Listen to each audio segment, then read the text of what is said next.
Alright, now I can beat this game, bro.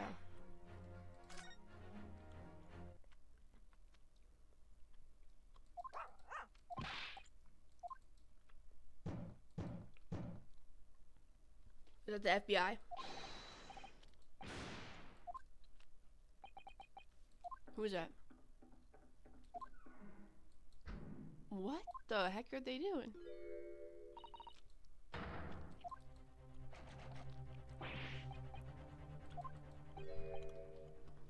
Hmm.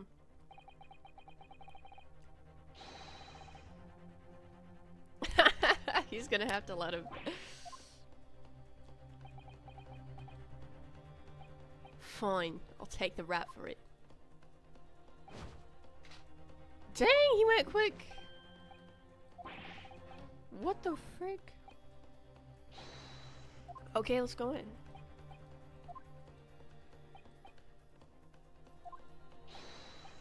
Well, it's a 5 against like 1, bro.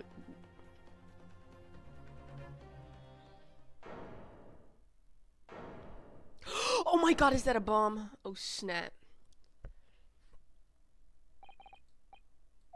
Can we, what the frick? there's dynamite on the floor. There's a dynamite. There's dynamite. Guys, there's dynamite. Guys, there's dynamite. Why are there footprints? Oh, he fabricated his own freaking thing. Guys, there's a dynamite.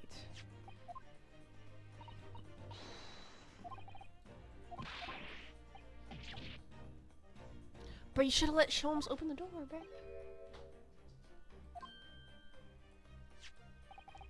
This rope. Okay. Rope. Significant about that. Never mind. What? No, Sholmes, bro. Rope was like... Bro, come on.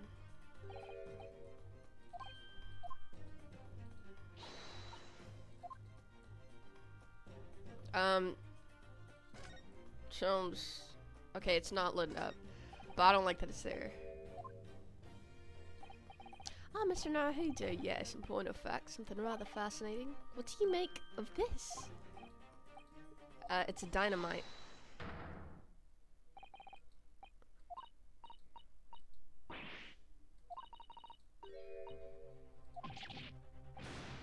Are you guys, you guys are British, bro. It's a dynamite. And Sholmes is laughing about that, bro. Oh my god.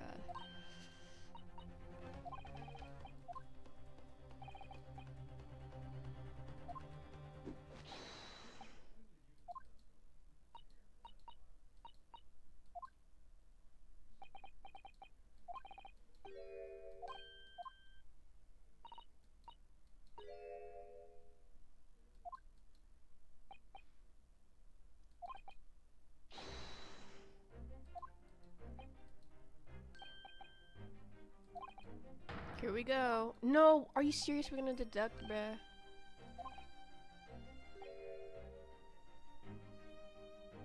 Obviously.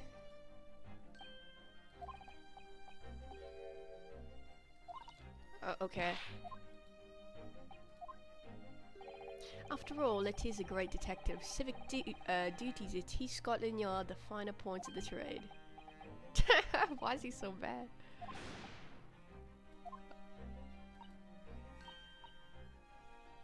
You deflected the inspector's glare with such fortitude. Kindly stand just there, Mrs. Sato. What, is he gonna demonstrate on her? Okay. Herlock Sholmes is proud to present his logic and reasoning spectacular. Here we go.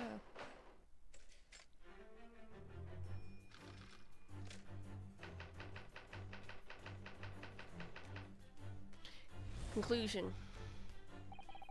It's plain to see that this room is in complete disarray. The bed, the table, chairs, lamps, everything is upside down.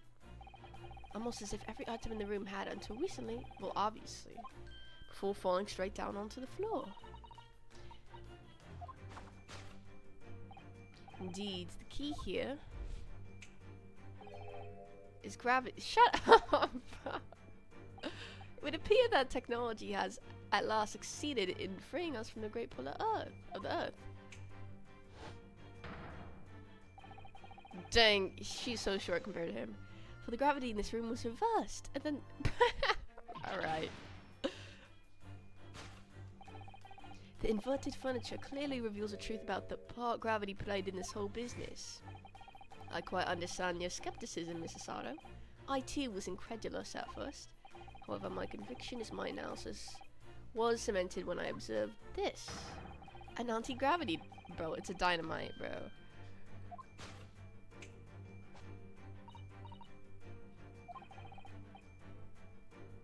Shut up, Rhett. Oh my god.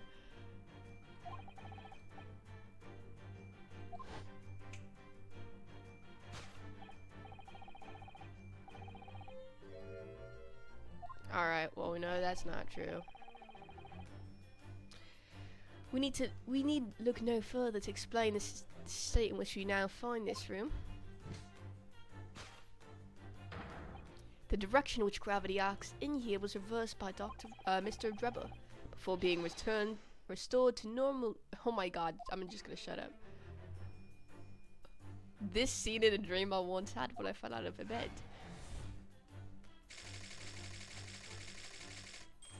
Okay, obviously not. He was just messing up his room.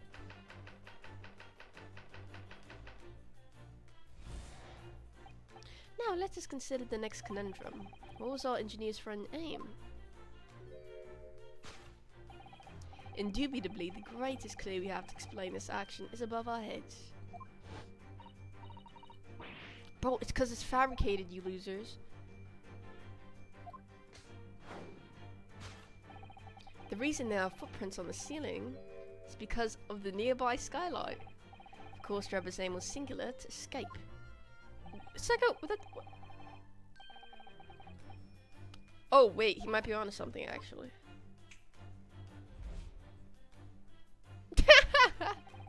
By inverting the gravity here, Drebber was able to fall conveniently to the ceiling and make his escape via the otherwise inaccessible skylight. Right.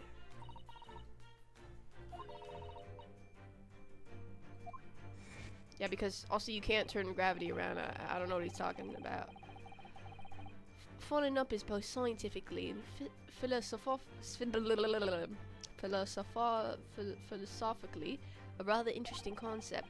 But the man was cornered with nowhere to run, so escape through the skylight was his only option. Ah. Alright, never mind, it's wrong.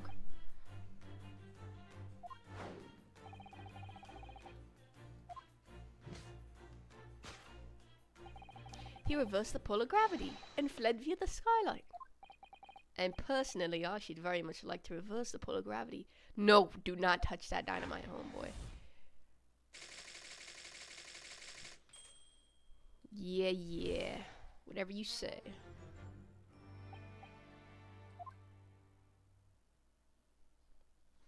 Well, we know what's wrong. Gregson. They finally see his freaking deduction. Yeah, we know, Sholmes. It's wrong. Oh. Mr. Sholmes, there's just one thing that there's actually a few things. I'll expect nothing less. You're destined to be troubled by just one thing for the rest of your life. Okay.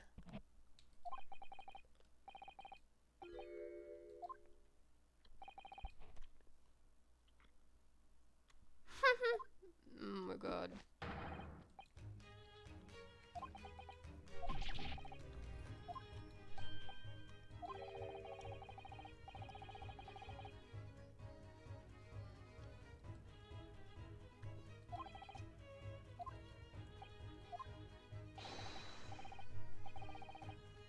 That is a pretty good line, though. Objection!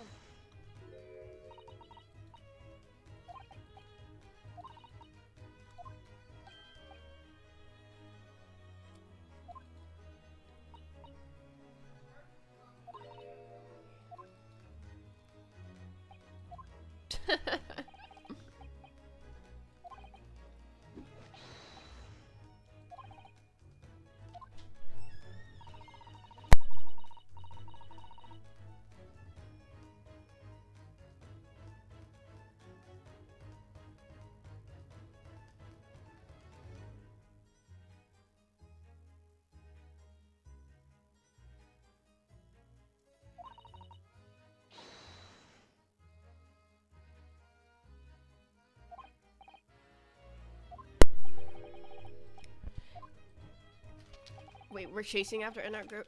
We're not gonna leave that to the police or anything.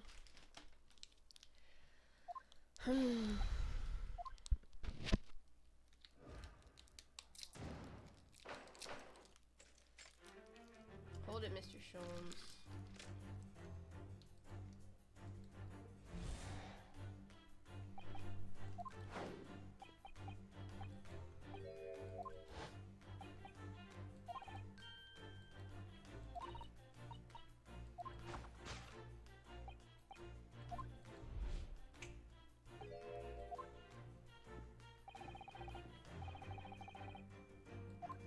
Why'd you walk like that, bro?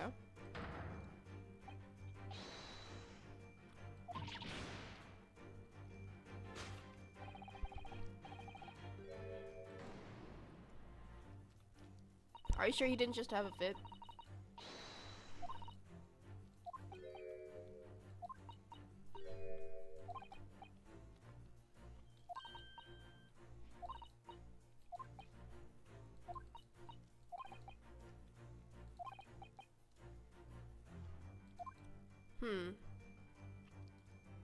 We have inverted for bro, is this all I have? Are you serious?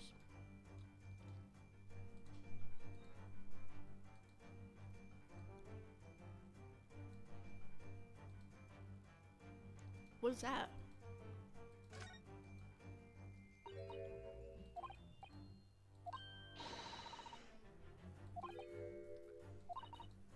Wait, what? I don't see anything under here. More upside down stuff. Large safe.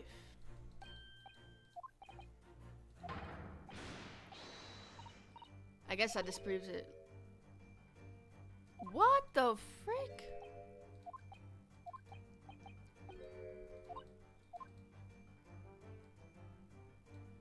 Wait, I can't even see what's... What the frick is the explanation? We have so much inverted furniture.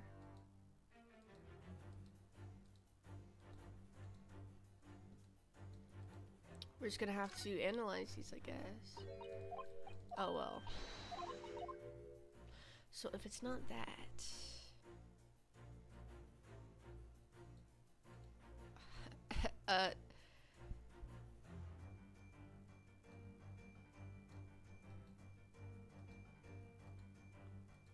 What here breaks the laws of this?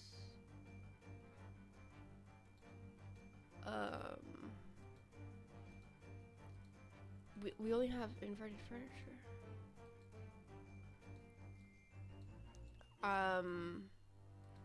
Wait, this one I'm actually stuck on.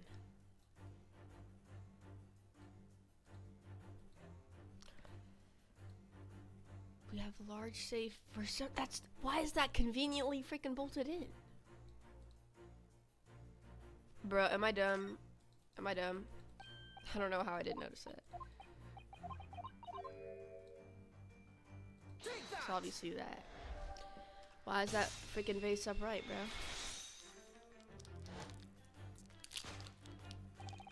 The upright vase clearly reveals the truth about the part gravity played in this whole business.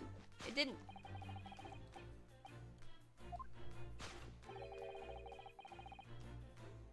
What? No, bro. She's 16. What the heck?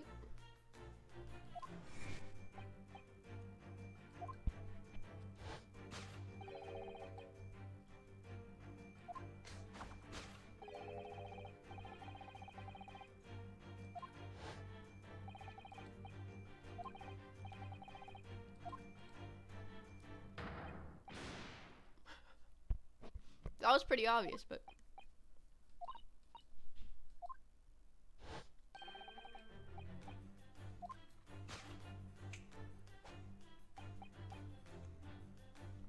It's a dynamite, bro.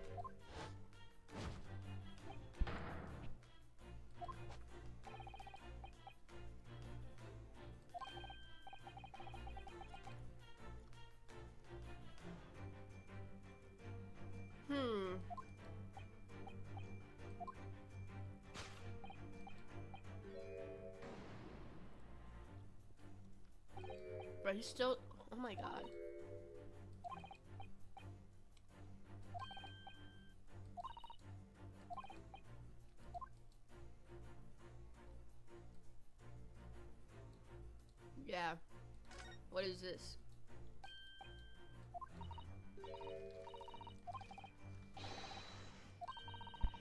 like they wanted us to know.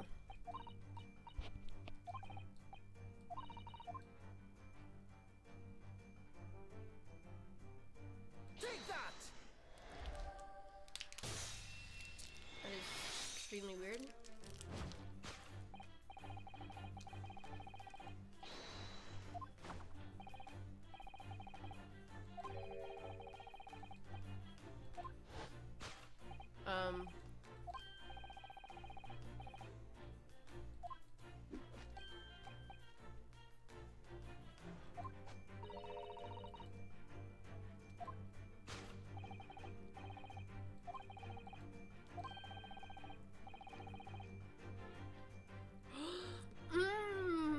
Okay.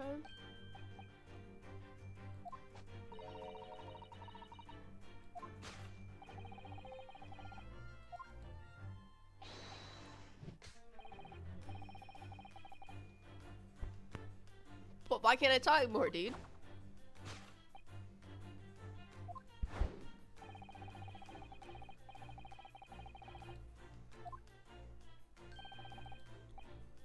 That makes a lot of sense.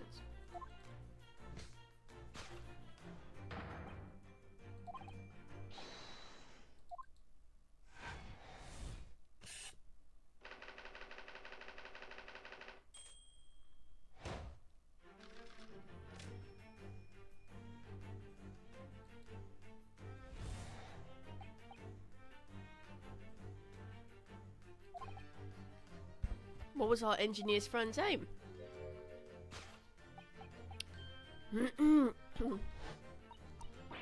Bro, how? He must have fabricated that.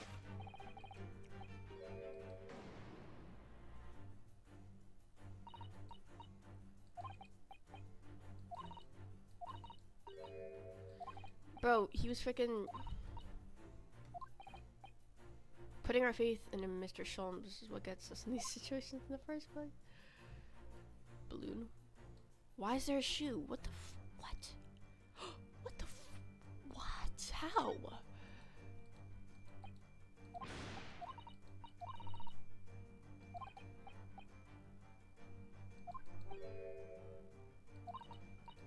So he threw shoes on the ceilings to fabricate the evidence.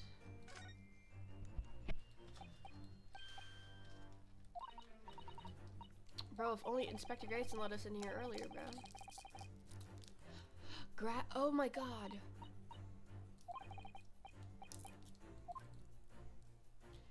What is that? Never mind, it must be tweaking. It must be the shoe.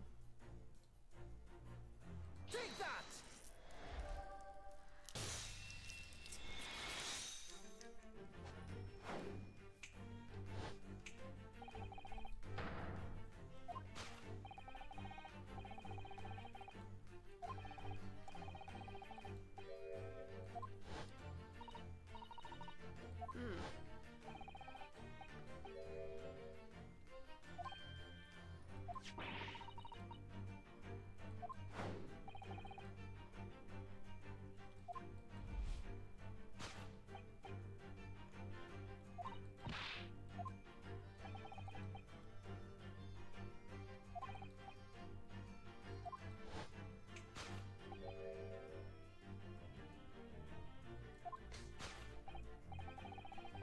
Dude, why is he so much taller than me, man?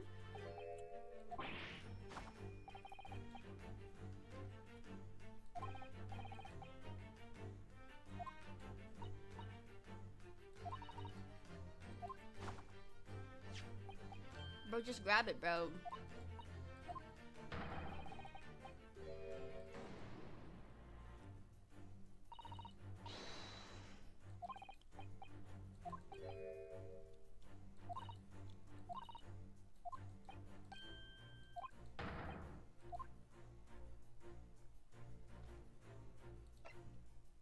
Take that! Yeah, we could just use this. Bro, just jump up and get it, bro.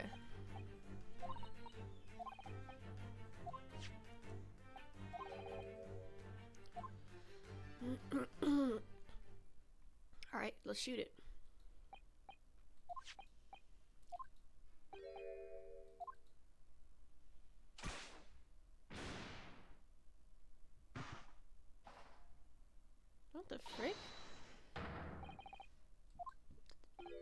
It's the waxwork to the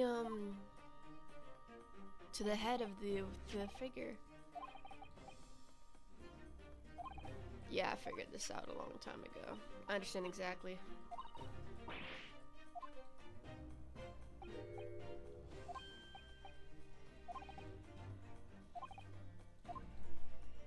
Indeed it was, but I believe Madame Tusspells will now have to settle her sizable account with me. This, as you have now surmised, is the head of the infamous professor. Yeah.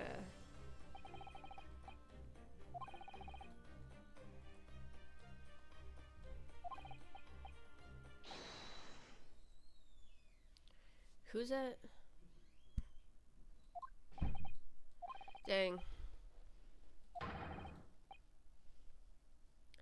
Yeah. So obviously this had to have been used in this thing.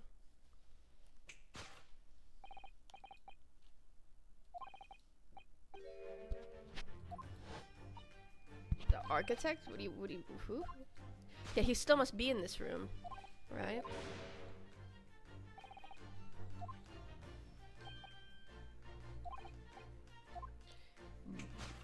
Where could he be?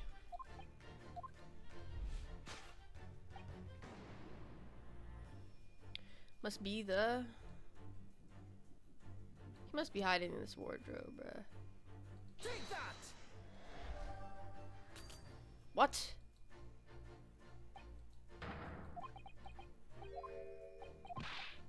I don't understand. Bruh.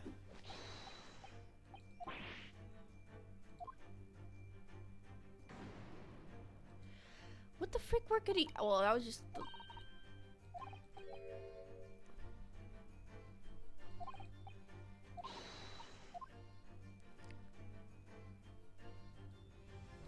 Don't tell me this sucker's in the safe.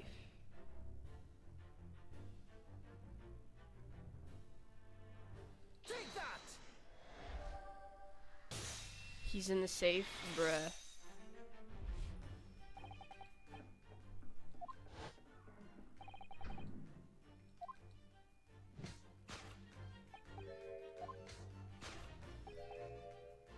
Dang. Well, so he doesn't try to kill us.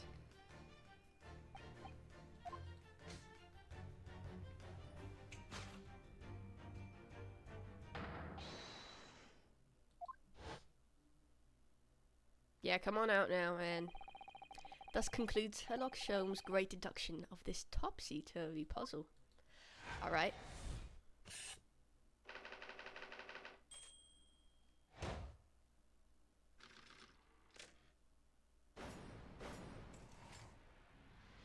Elementary. Come out now. So, Mr. Naruhodo, I think perhaps yeah. You want sucker? You open it.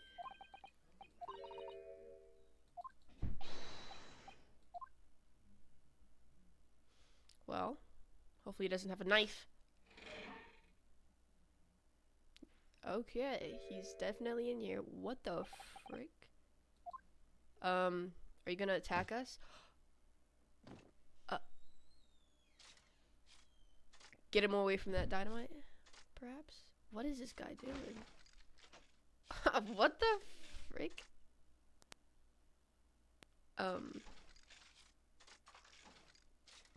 What is going on? Okay.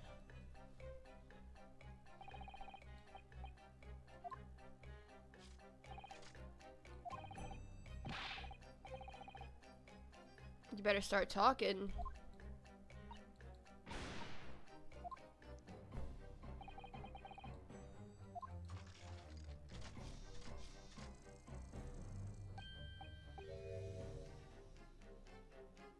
What? He activated the dynamite? Oh my god, bro, are you kidding me?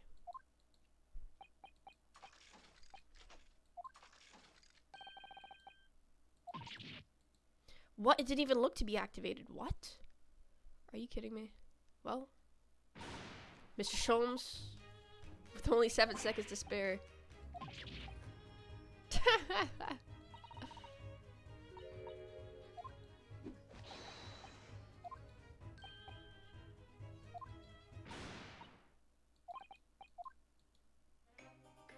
Well, are we gonna just talk? Okay, we're just gonna let the bomb go off, I guess.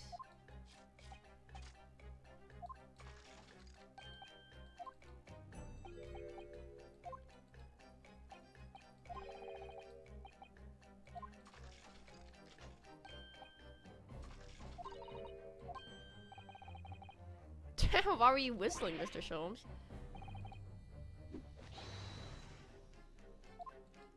Oh, you were just in a good mood?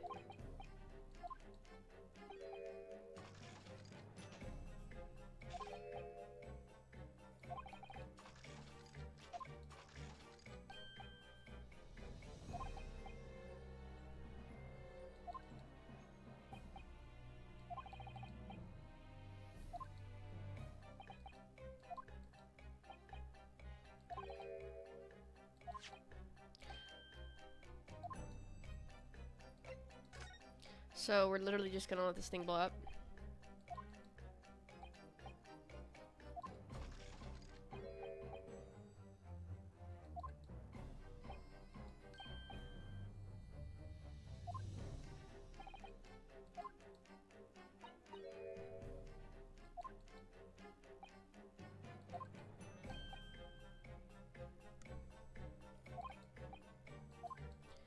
It's literally meant, bruh.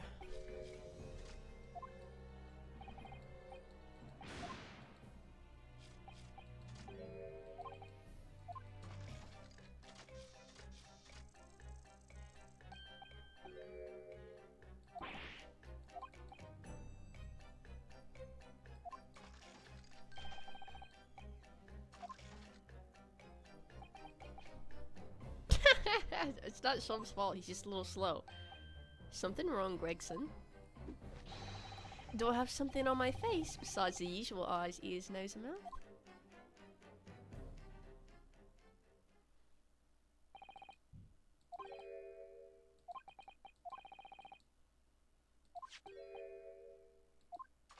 Yeah.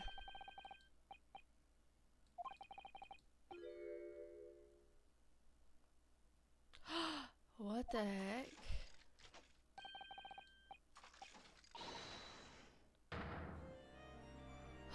Wait, are these people related, bruh?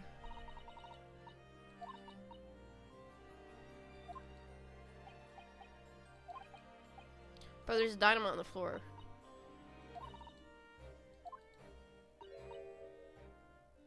Whoa, chill! You lot, leave at once.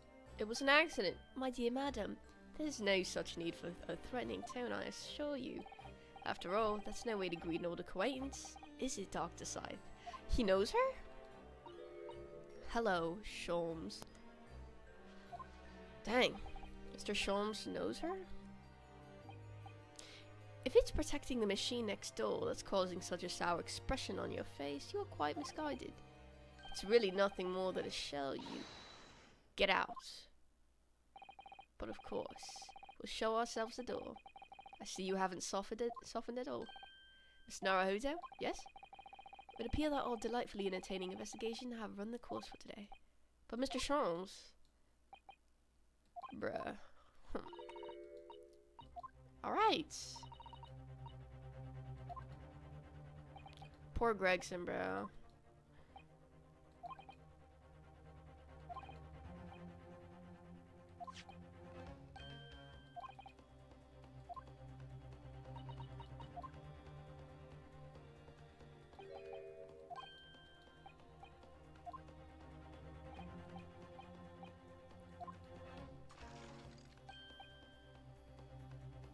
Are you serious? Why are you holding it, Gina?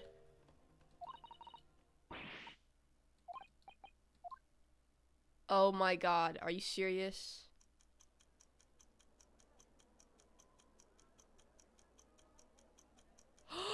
No! Oh my god, these bobbies are about to be killed, bro. No! No!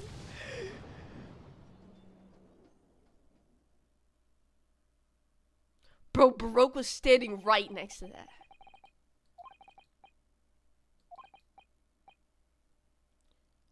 Oh, man. Oh, that sucks. Dude. I'm sorry. I'm sorry, Hairbrain. Wait, we're at the trial? Oh, snap. Oh, the presence is gonna be here. Good morning to you, Mr. Naruhodo.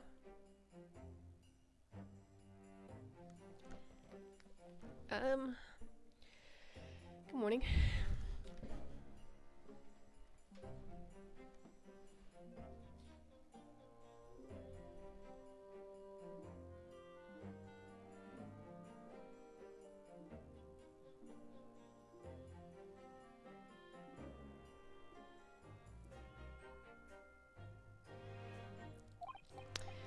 Ready for today's proceedings? I hope so. I should be. Good morning, my dear fellows. I didn't even get to see what he said.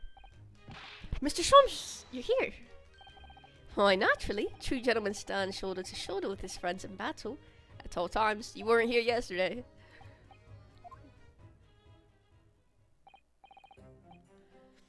Alright, we need you to remain calm in the courtroom today. Yeah, you're, let's not tell him that his thing was blown up. My dear fellows, I must interject. Okay, Sholmes, what? You're still here, Mr. Sholmes? What's the matter? Surely you've overlooked some praise, have you not, to be cast in my direction, hmm? Sorry, I don't follow. Must I spell it out? I, the great Herlock Sholmes, the great detective of worldwide acclamation, arose at some ungodly hour to be here now. First thing in the morning. Miracle, you must agree. If I must agree, then... As you know, my sleep is quite impregnable. Iris had to employ her full gamma tactics. She pulled the covers off, shook me, both cheeks, punched me, and kicked me from the bed. Then she poured a boiling cup of her latest experiment blend on... Bro.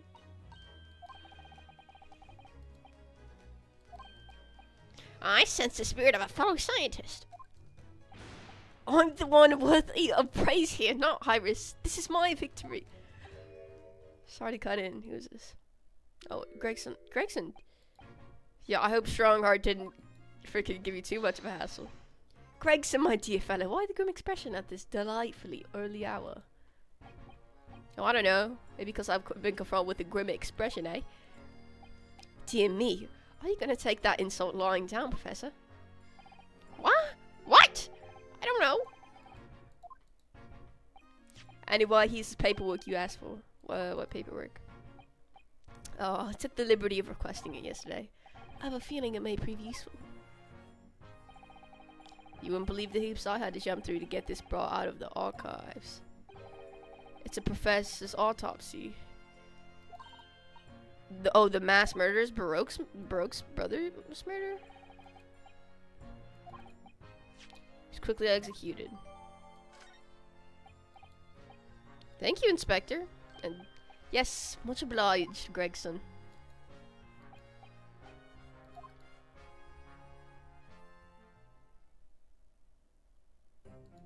Alright. This is it. Today we're gonna lay this all to rest at last. I suppose he'll be in there today, will he? Grab her. Yeah? We expect the prosecution to summon him as a witness. I'm still amazed that you managed to find him in just one day. I really owe you both so much. Right.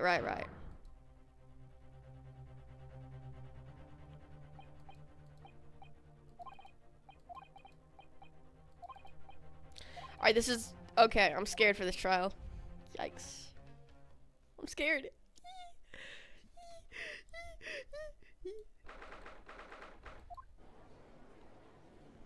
There he is. Dang, the guy's tall. Yeah, that's not Kazuma, bruh.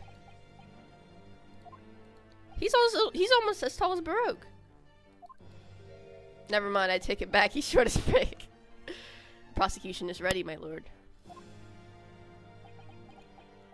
The defense is ready, my lord. This is apprentice with memory loss. From my Lord Van Zieks. Yes, my lord? There appears to be someone standing at your side. Ah, yes, my apprentice and assistant. The prosecution believes today's proceedings will see the complexity of this case rise considerably. What?! I therefore instructed my assistant to attend to ensure the smooth running of the trial. Put that sword away, boy. Bro, what the frick? Dang, so he was like, yo, apprentice, yo, you gotta slice open my freaking chalice.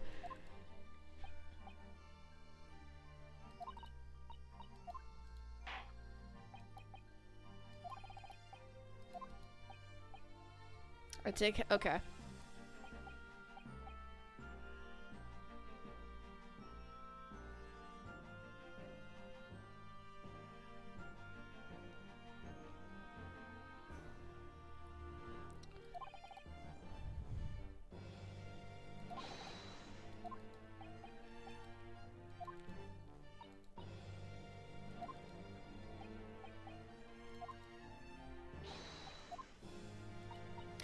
Don't even know what this chick about, like. Wasn't like this in my day. Sucker, you're still working? Before I do, my lord, there's a report I must read to the court. Look at this freaking lapdog, bro. Yesterday at the Great Exhibition Grounds, the evidence of primary importance in this case. Yeah, it was, like, oh my god, I know he's gonna be sad. It was blown up.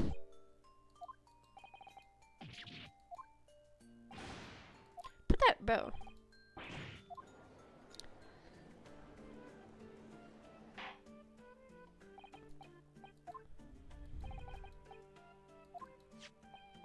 I have here a photographic print of the scene taken in the wake of the explosion. Dang. Shows what little remains of the machine. Whoa! There's a... It goes under. Which proves with our theory last time.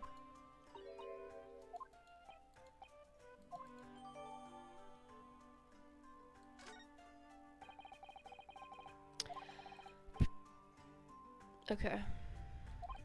However... Yeah, as such... Okay. That really sucks.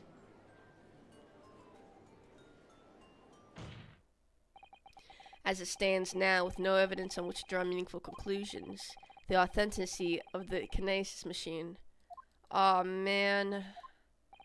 However, one thing remains clear. The victim's death was the result of the actions of the accused. Of that we can be certain. For it was the accused himself who was operating the machine and who... Bruh. As Lord Van Zieks rightly says, this is a very different trial now. The accused accepts responsibility for his part in the events that transpired. He acknowledges that Mr. Asman died as a result of the accident caused by his machine's malfunction. However, unbeknownst to the professor, he's being deliberately deceived by a pair of very clever fraudsters. The engineer, Mr. Enoch Drebber, and the victim himself, Mr. Odie Asman. So what exactly were these two men up to behind the defendant's back? The defense intends to expose that information, thus establishing the unequivocal innocence of the defendant.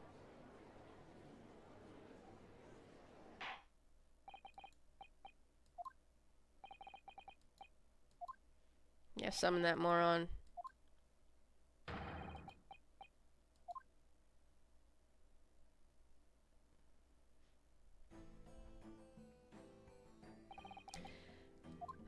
Dang.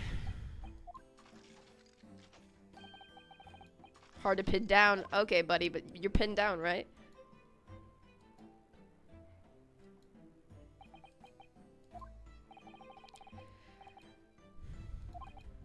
Theft of a waxwork model, is it? No, it does. It does.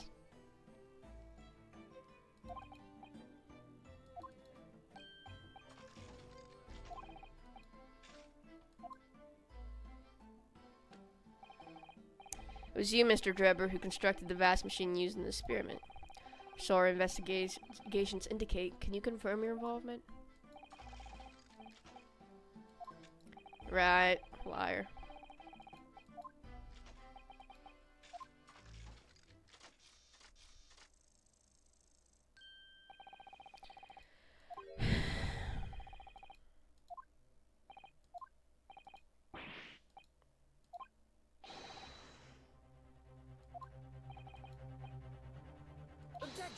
Bruh. We have already established the machine was nothing more. Yeah, but we can't prove that now. You've established nothing of the sort.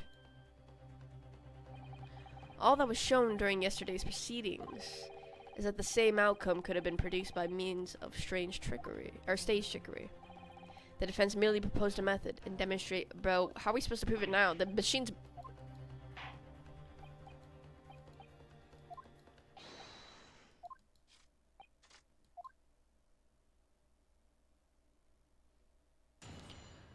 Alright, let's go, you freaking moron.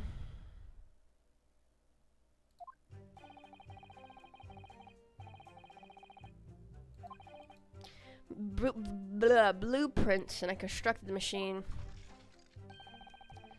Show was a fraud. It would have required a body double. Tell me, did the victim have a twin? Yeah, no, but you had a freaking wax model. All spectators saw the birdcage appear above their heads and then crash headfirst into the crystal tower. Yeah, right. That's why you decided to blow it up. No, I believe he's telling the truth. Body double? Yeah. Uh-huh. There was a body double, bro. Oh, I will soon enough. Don't you worry. Incidentally, the prosecution has already confirmed that Mr. Asman had no twin siblings. We're just gonna brush the fact that he freaking... Yeah, okay.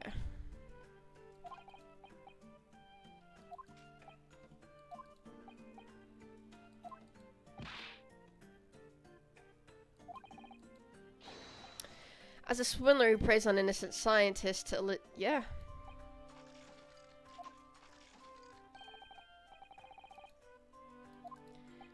Investigation.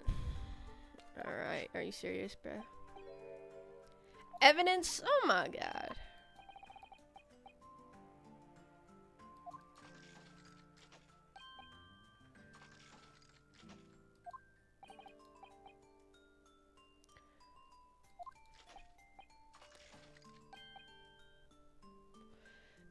Wow.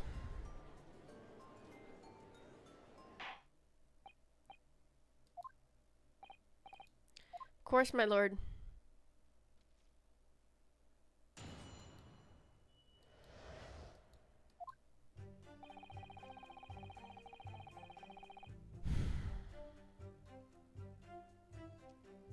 I guess we're going to have to try to say that the body double was the frickin' wax thing.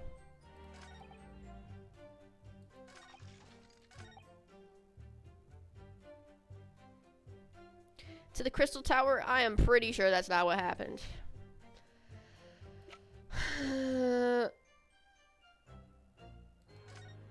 Damage to his base, right? We analyzed that, no? Yeah, we analyzed that. Objection. We've examined the birdcage that crashed. As you can see, the cage, which is a wooden construction, has sustained damage in one particular spot. Okay, fine, but the damage itself is entirely understandable. What doesn't make sense is where it's damaged.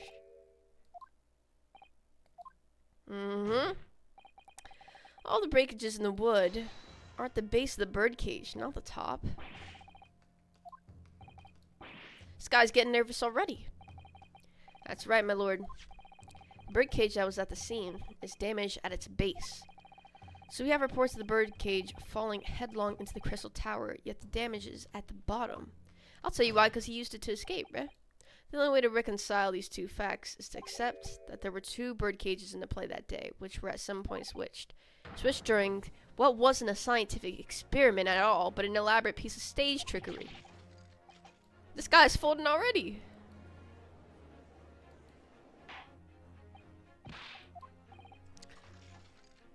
You're freaking.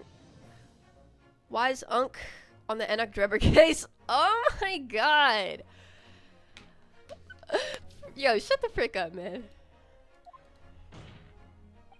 If we examine the facts, there's only one logical conclusion we could draw. Damage on the base of the birdcage clearly indicates that it crashed tail first into the top. No, bruh. But multiple witnesses report claim it fell head first. You have a whole stage gallery of witnesses. Yeah, it's all speculation, bro. Witness reports amid such chaos are not notoriously unreliable.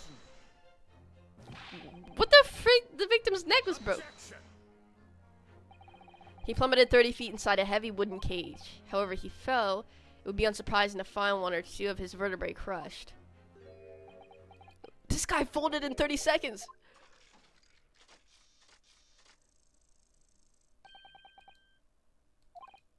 Bruh. What? Yeah.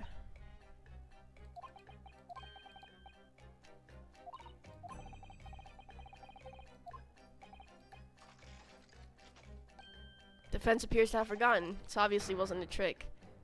Huh? What are you talking about?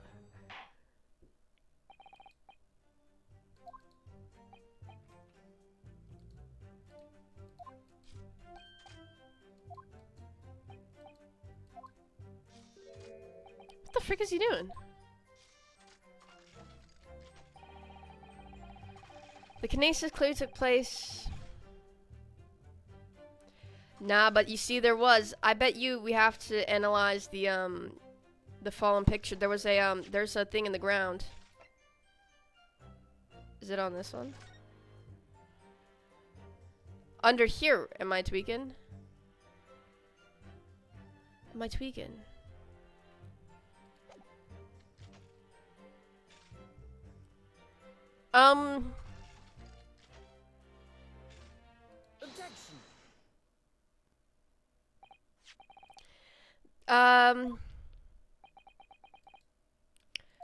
Wait, what is he trying to say? We know that was clear.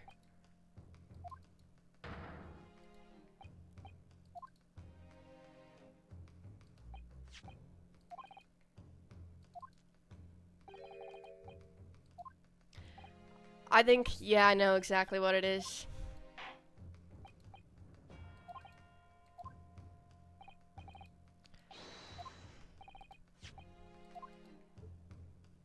It's freaking here, bruh. Because not only that, if he asks us for evidence, then I obviously know which one it was.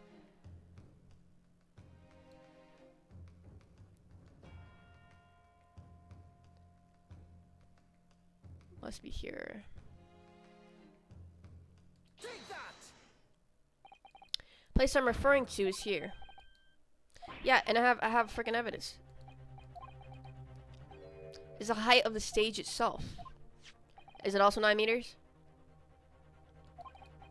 If you look at the diagram, in fact, yeah.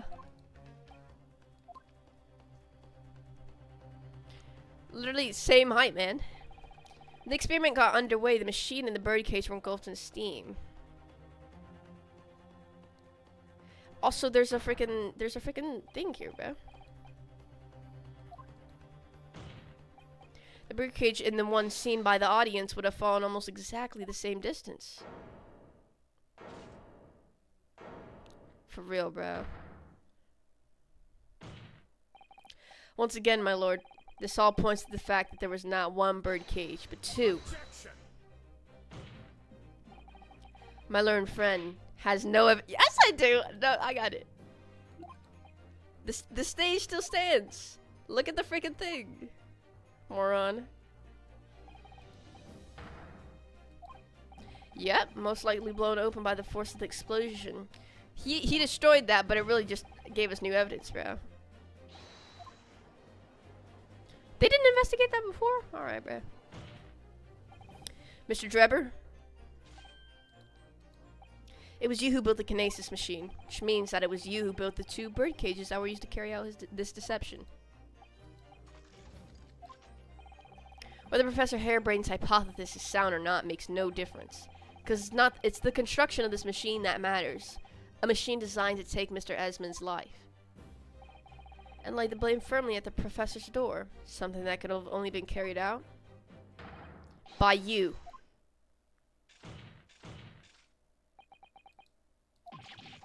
Dude, this guy is like friggin' Bro, we got him in like... Objection. Oh my god, bro. Freaking dramatic as frick, man. My learned friend has reached the end of his wild assertions. The prosecution would like to crush the defense's argument slowly but surely.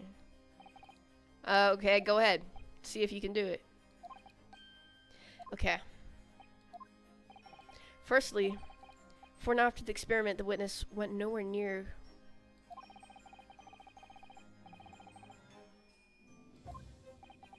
There's gotta be some.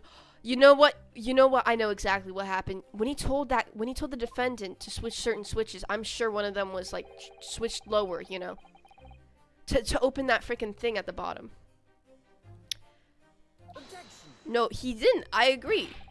It was the defendant who did that, but it was still an accident. He told him to do it in a certain order.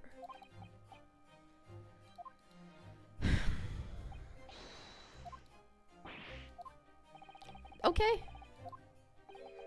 It's a distinct lack of motive. Why would this man... Yeah.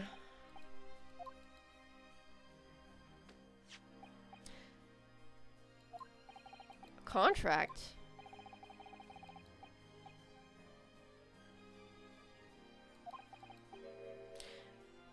It's to receive 30% of all... Oh, snap. Dang. Cause well, he's a freaking being an experiment. What provision?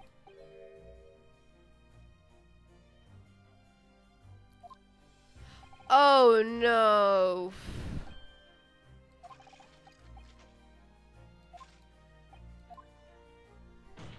Well, that sucks. No, I know the first reason.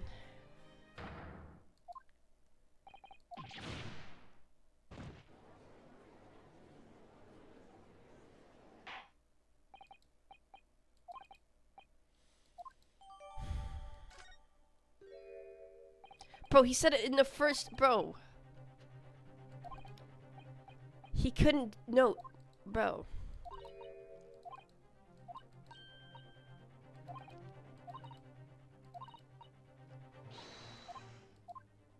He told him to use, like, it at a certain, like, thing, bro. Like, certain order.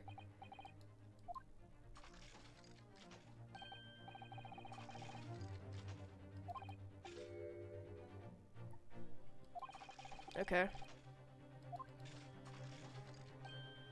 Objection.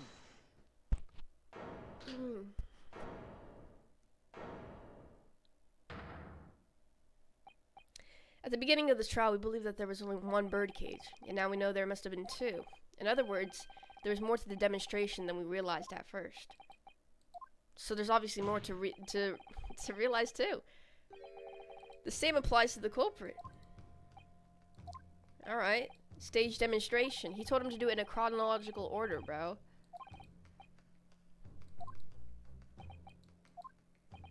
If circumstances mean it's impossible that you would have carried out the crime yourself, it points to the fact that someone else was involved. You made the defendant do it because, obviously, bro. Yes, my lord. Objection. Bro.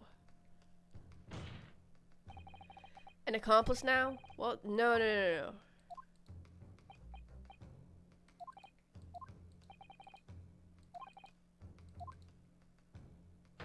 Prosecution would have been an equally serious... Okay. Fine.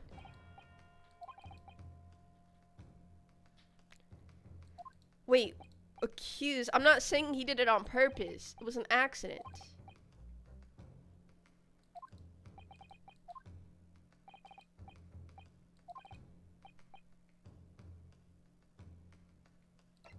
He didn't have accomplice. I'm sorry.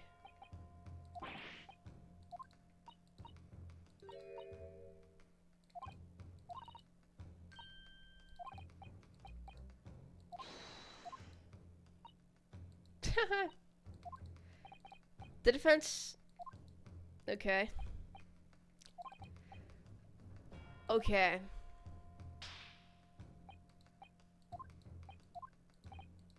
Well, it's the defendant. I'm sorry.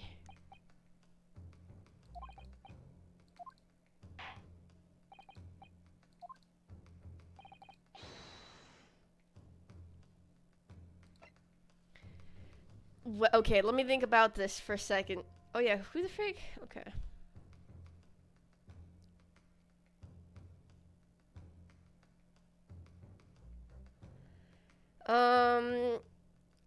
If I'm saying he...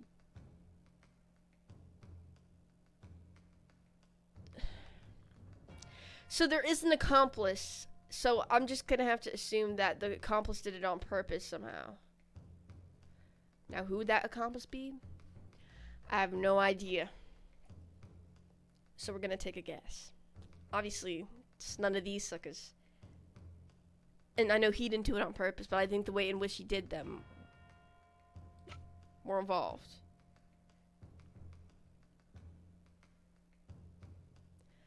None of these suckers probably. Now this chick I'm really suspicious of. They kind of seem similar too. She told us to leave too.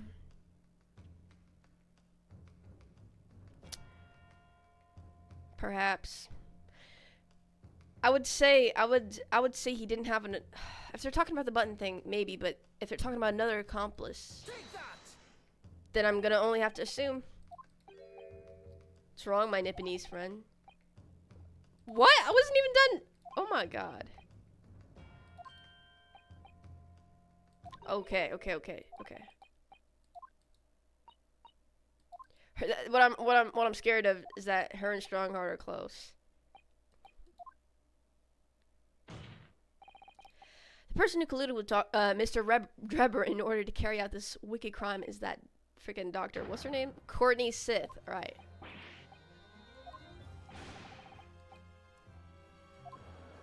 Mm-hmm. We know there were 2 bird cages, so who could have carried out the switch to complete the illusion? The accident happened in front of a huge crowd of spectators, and the area was immediately sealed off. When else could the switch have occurred? It's essential that the court determines exactly what happened following the incident. The defense demands that Dr. Scythe be summoned to the witness to stand at once and testify.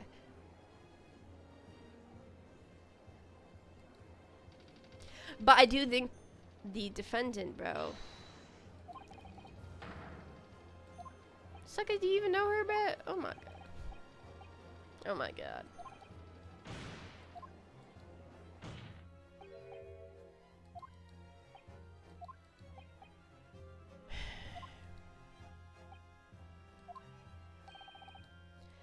Go ahead. Who do you claim acted as the victim's doppelganger? Ah, I know it. It's the wax model.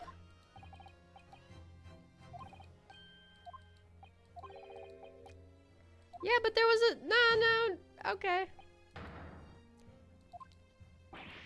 No, I know. Just let me present it because I know. Present evidence. Very well. Yeah.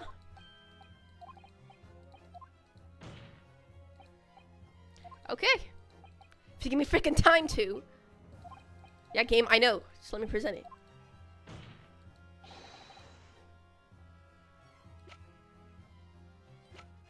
Wait, do we have the body? We just have the head? Oh my god. Oh yeah, we didn't examine this. Forgot to do that. Let's examine this freaking. Suck it. Is there really nothing to examine on this? Bro, what? Oh, where's the freaking... Do we have like a report of the missing freaking thing? We got this.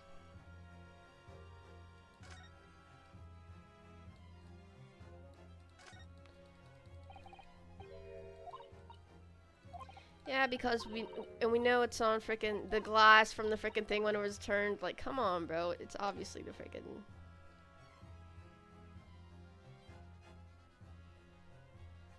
The question is, where the frick is the waxwork body, bruh? If we only have the head, then I'll freaking present the head, but... I would have thought we got the,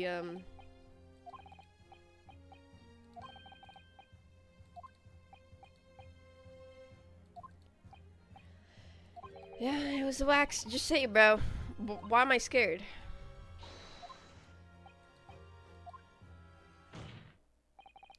As I was saying, the body double inside the second birdcage was, as unbelievable as it may seem, that thing there.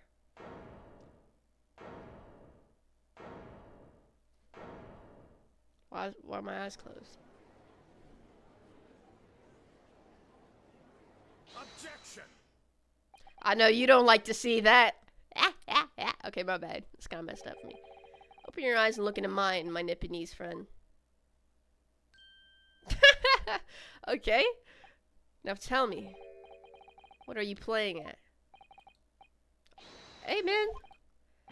As the core will observe, this is a waxwork model. Bro, why are we nervous? Objection. Okay, look, I think... Wait, what did he say? I actually skipped that. Start by indicting, indicing. What? How do you pronounce this word, bro? Indicting is what it seems to... You know, I'm not even gonna... I should be focusing on this thing, bro. Let me chill out. Why? Why this whack? Look, it's not a personal thing against you. My bad, bro. Chill. Hold on. If you want to know why, ask Mr. Drebber. What? Just days before Professor Harebrain performed his public demonstration, Mr. Drebber abducted this model from Madame Tuspel's. Yep. 2 days after the incident at the Great Exhibition, he returned it to the museum, but it had glass in it. Specifically that kind of glass that was at the... Yeah.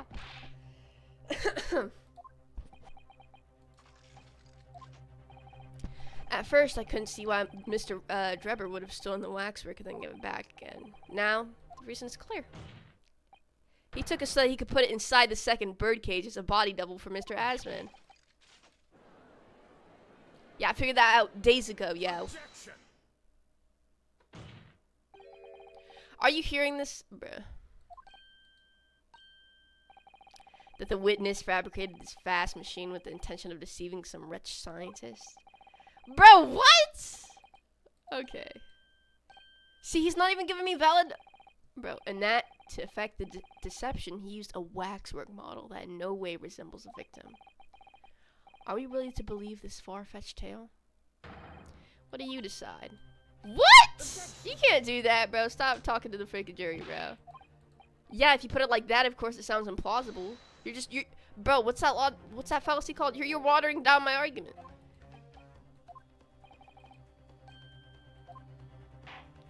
Okay. Guilty. What? Guilty. Oh my god, bro. Guilty. Guilty. Guilty! Kill me. Bro, don't worry, bro. Yo, these meat riders for Vans Yakes, bro. I have summation examination. This is fine.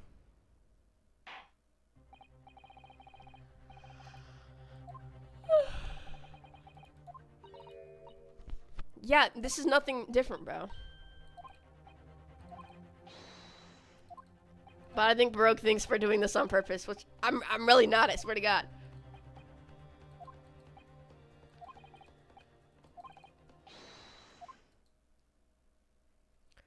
Alright, suckers.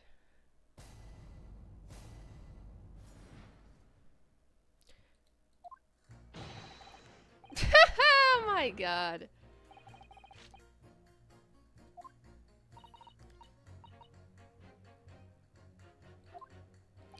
Bruh, you guys, bruh. Bro, their reasoning sucks. Alright, bruh. Get me up on this freaking stage. Given that its face is obscured and its build in no way resembles that of the victim, I can only applaud my learned friend's temerity as suggesting it as Mr. Asman's body double. Oh, okay.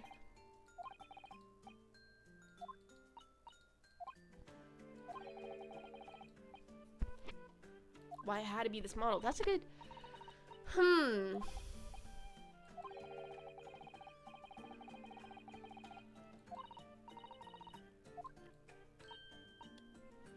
Didn't they say that the metal was strong on it, right?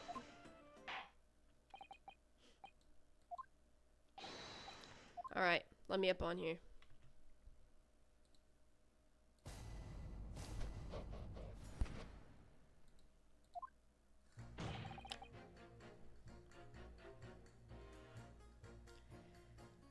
Okay, these people, bro, like...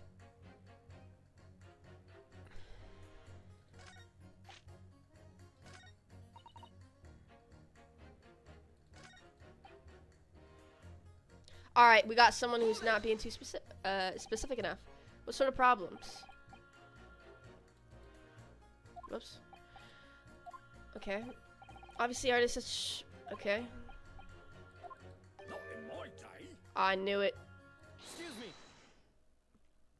Not in my day. Do you have something to say in that, Mr. Ottermole? What? Okay. I got confused because I heard you look like him. Alright, hold on. Perhaps we can move on? I was really wondering if you had something you wanted to add in response to what juror number 3 just said. Clearly you do. Back in my day, back in the good old days, it wasn't like this. What was it like, sir? Worked our fingers to the bone to earn the public's trust, we did. And by a whole, we earned it. People respected us back then. Respected you? Huh. No one could have called a coroner in question in them days. Coroner's report was the hallmark of an investigation done right.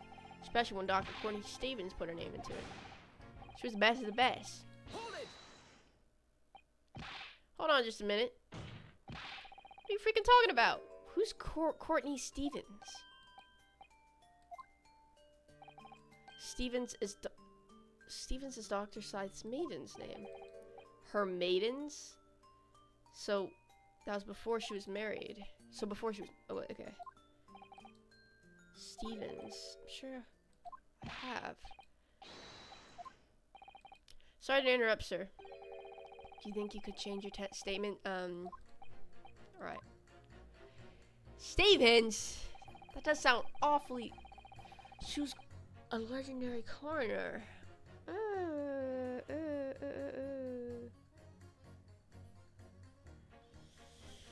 I guess.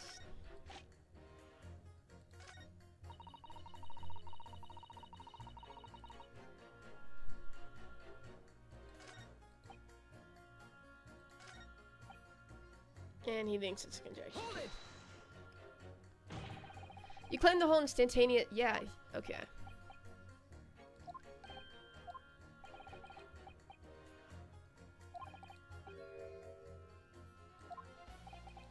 Huh, man, this is confusing. I think the waxwork was... maybe was strong.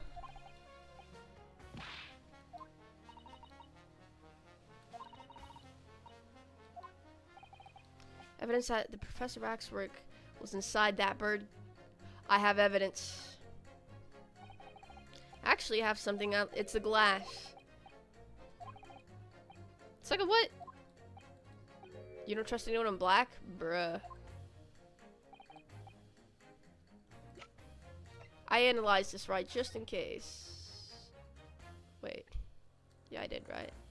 Nothing else. This is the freaking piece of evidence, bro. Take that. Yeah. It's a piece of broken glass that we found inside the jacket on the waxwork. It's not an ordinary glass, so it's very thick, made for extra strength. Yeah, like the special glass that was developed for the construction of the Crystal Tower. Exactly. The centerpiece of the great exhibition where the very incident we're talking about took place. On the day in question, the birdcage fell from above and smashed through a window of that special glass. Uh-huh. Precisely. So what do you want to say? Now that the clear evidence in support of the assertion has been placed before you. Bro, white coats, bruh. That color shouldn't matter. The frick are you talking about, bruh?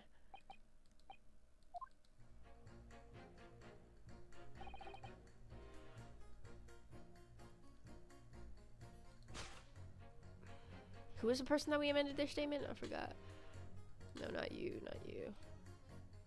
It was you. No.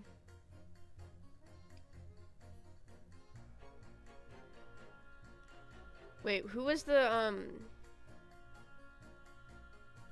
She was like, yeah. Objection. Fudge, I messed up. Oh my god. Frick. Alright, yeah, I get. I I get it. I get it. Jesus.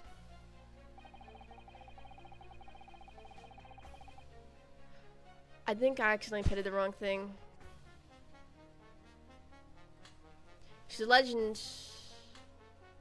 Wait.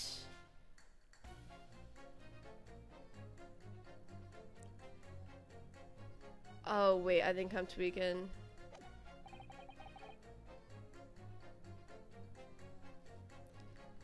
I want to go to this. I wanted to pit this woman, bruh. And then pit what the freaking dude said, bro. Objection. Those two statements. Statements. Yo. Juror number 2. I presume that you heard what juror number 6 said in his statement. It's brought to light the maiden name of the coroner, Dr. Scythe, which in turn has revealed a connection that wasn't apparent before. Dr. Scythe's maiden name is Stevens. Although, through that name, the coroner is very definitely linked to the waxwork of the killer. The defense has evidence to prove it.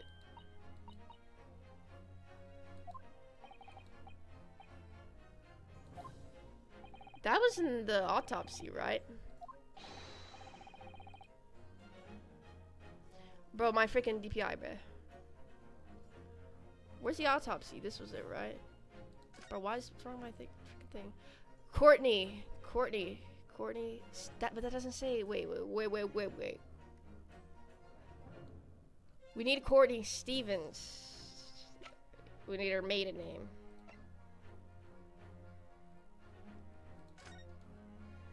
Courtney Stevens, there it is. Take that.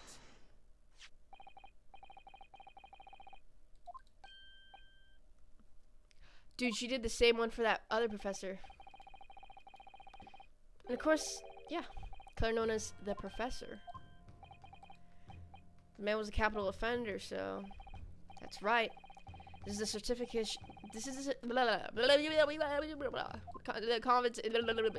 identity of the killer was never made public, so the report gives few details. What's important is the name of the coroner who wrote it. Courtney Stevens. It appears that the professor's autopsy was conducted by Dr. Scythe 10 years ago. A few days ago, Mr. Drebber very deliberately stole the waxwork of the professor. A waxwork that doesn't, in fact, resemble the victim, Mr. Hasman, at all. She knows what he looks like, though. There's no doubt in my mind that the professor case is at the heart of a link that we have yet to uncover. Between Dr. Courtney Scythe and Mr. Enoch Drebber.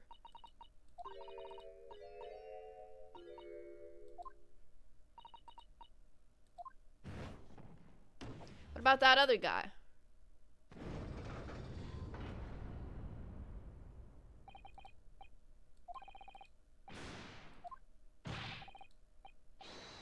Oh my god.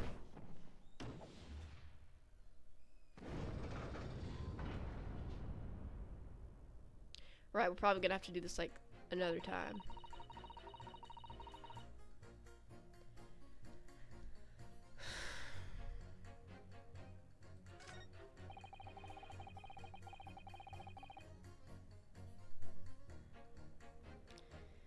Probably members of the police. Don't trust them.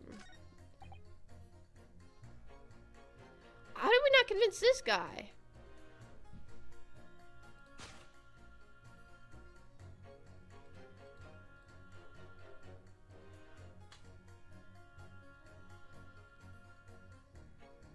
Bruh. Objection. Those two statements clearly contradict each other. You guys, bro. And that's what I'm saying. How did he not get convinced? If you could put your freaking corn down for a moment, juror number 5. You've pointed out that it's wrong to make an accusation without evidence. The accusation that the waxwork model was inside the second birdcage on the day in question is now without supporting evidence, as the defense demonstrated to the juror sitting beside you. Moron. Would it be fair to say you didn't follow the argument? Why is this chick? Why is she a jury? She's not even freaking qualified to be here. Please do. Yeah. Baby, come through. It is around tonight. Bruh, these bias suckers.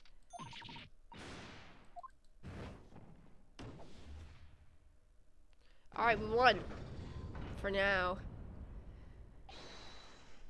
Now we can continue the freaking trial.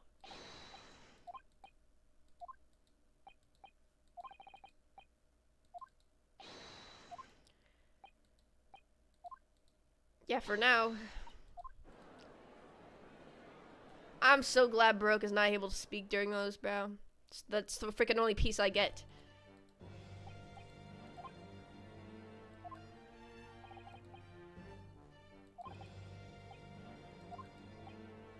Wait, what? Further investigation?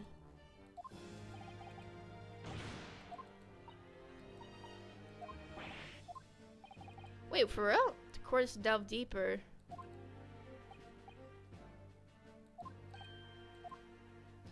Oh, her? Okay.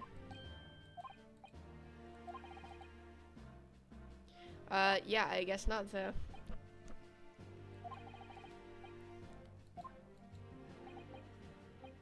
Listen carefully, my learned friend. Don't you freaking threaten me. Yep. You should know that you're on the brink of opening Pandora's box. Look, man, this has nothing to do with you, okay?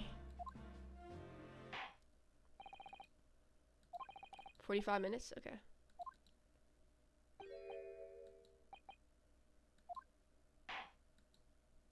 Bro, he thinks I'm like, bro.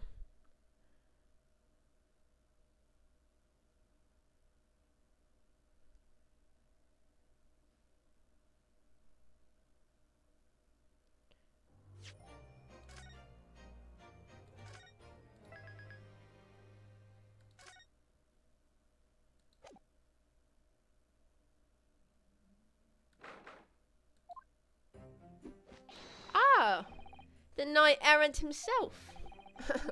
You've been watching from the gallery, Mr. Sholmes? I've been on the edge of my seat the entire time. Right, because you know something is up with this case. I'm glad you've been enjoying yourself. I have to ask. What on earth is going on? It makes no sense. What's this professor business all about? He doesn't look like any professor I've ever met before. You were in Germany already 10 years ago. Yes, the professor. When I discovered he was the one who had been abducted, a sense of foreboding. Yeah, why? Who knew the master? Okay.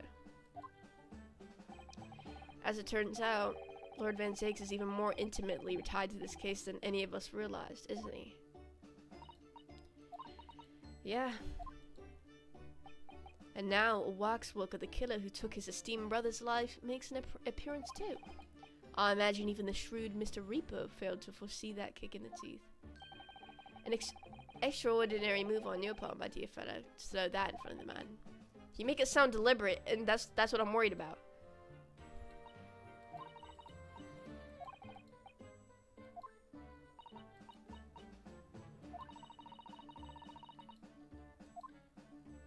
Yeah, that's weird.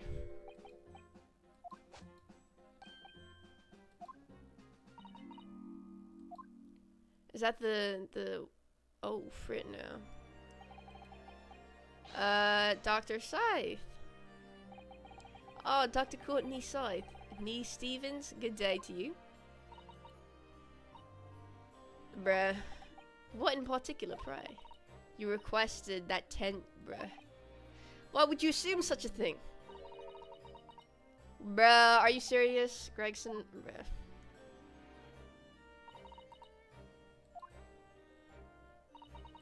"10 years in the laboratory."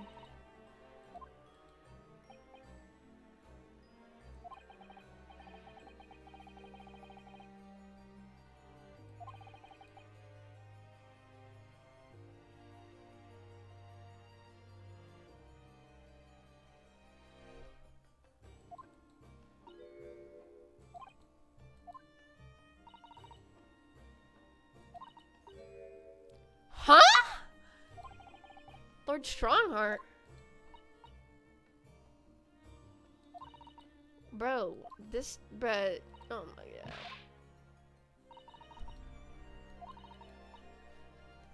Of course you don't, you freaking moron, bro. Freak these people, dude. Seriously? You just came here to rub it in our face? Wow. Okay. Whatever.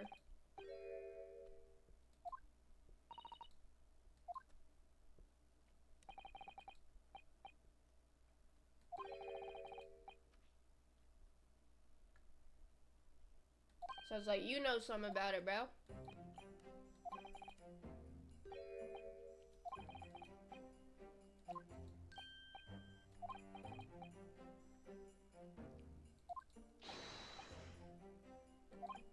Okay.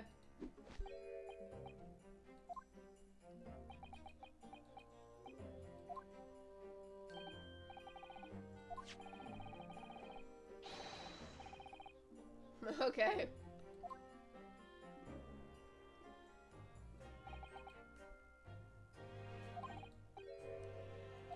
Hmm.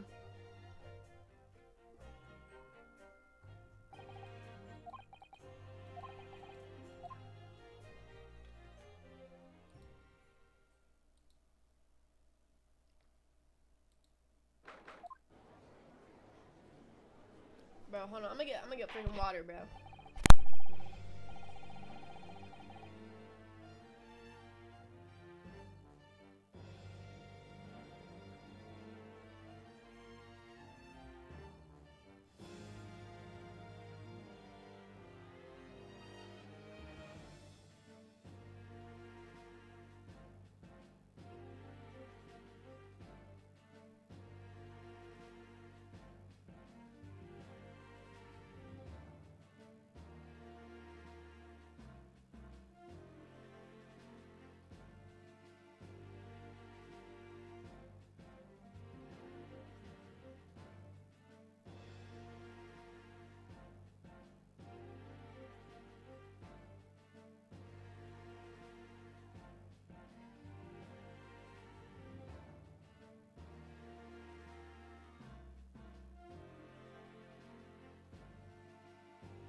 Oh my god.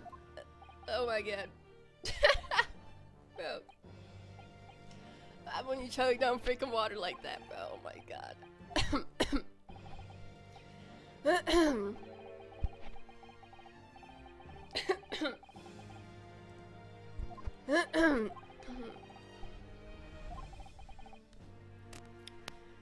Vans Yakes, my lord. What? Oh, okay.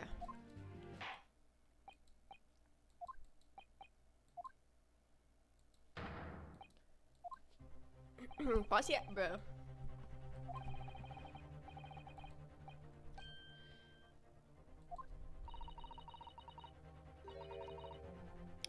Bro, you know what this chick had? Oh my god.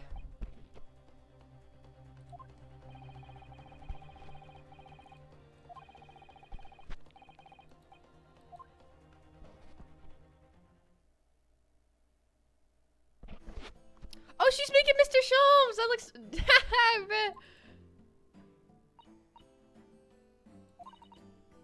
Looks like more of a statue than a freaking wax model, bro. Oh, so he finally gets a statue, does he? Oh my god.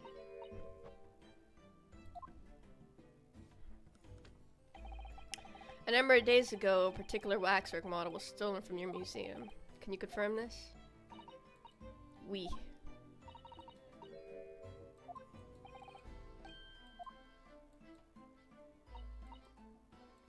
Yeah.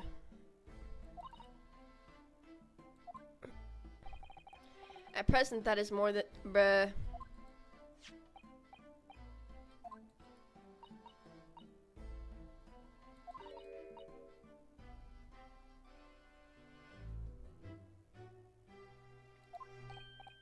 Yeah, but perhaps their faces are very similar. We've never seen his face before.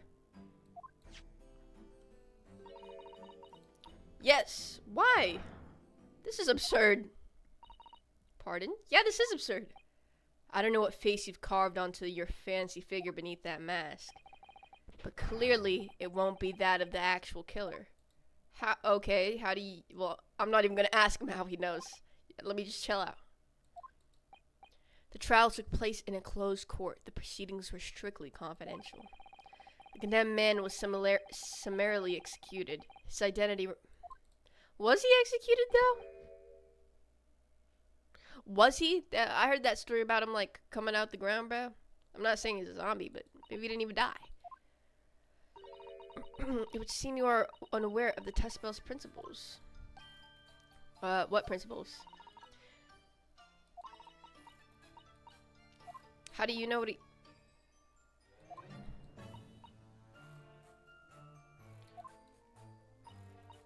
Dang!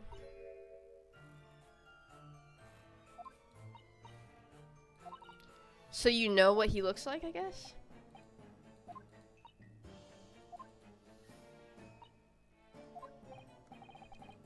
Didn't we say that beneath that mask? This is ludicrous. It's out of the question. Look, alright. Bro.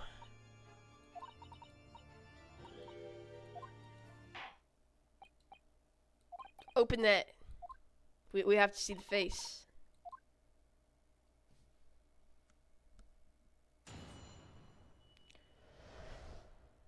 Guess we gotta prove to see the freaking case. Cause, obviously Baroque does not want us saying that.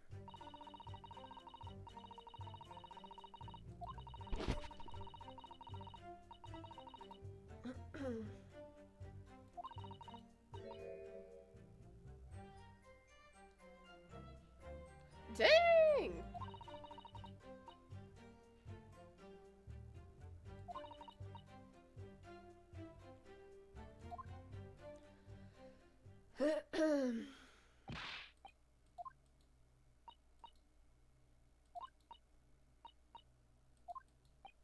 So you truly saw it? The face of that monster? Okay, chill, hold on. Bro. But the spells... Bruh. I don't believe this. Dang. She need to... Dang.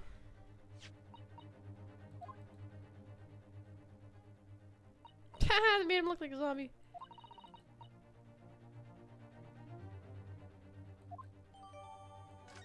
And this eyewitness just happens to be this professor in court. This other professor, yeah. Man rises from grave. It's too absurd for words.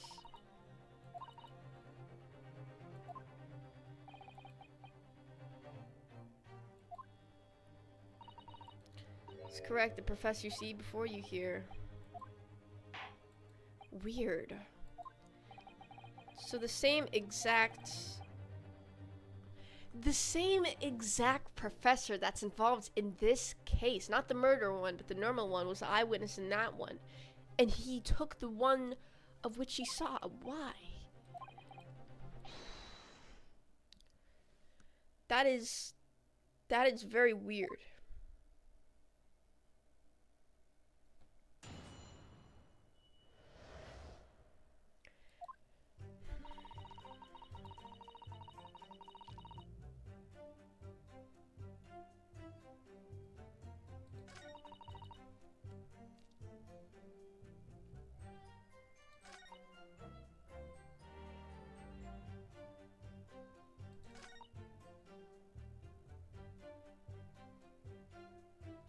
Signal. Hold it!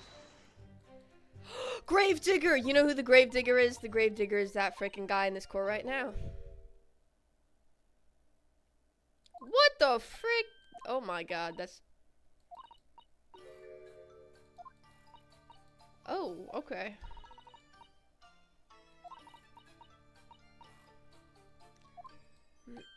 What are you talking about? Want to make an impression of the massage as a cadaver? I always wait until 3 hours after death. Why? It's Because of rigor mortis? What the frick is that?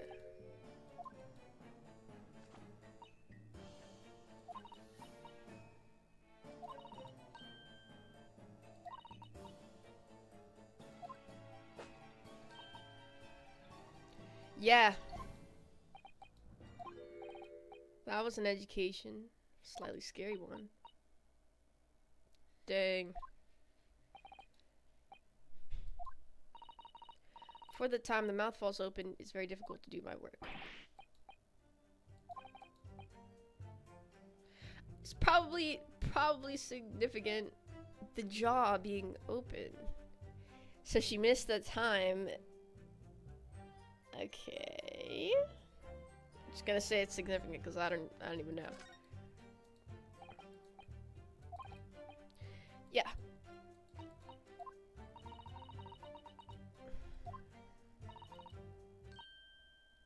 Oh, you're so funny.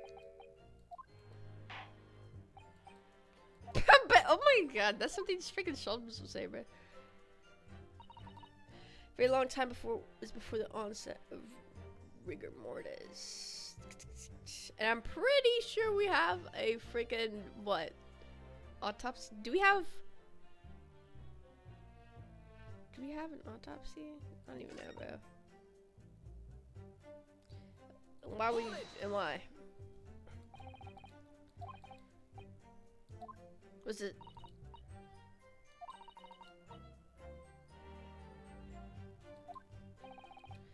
The execution took place on 17th June, which had the earliest sunrise of that year. Okay. 4:40 in the morning. Dang. Fact is, I have very little time, so I finished my work in half an hour. A half hour. It was necessary.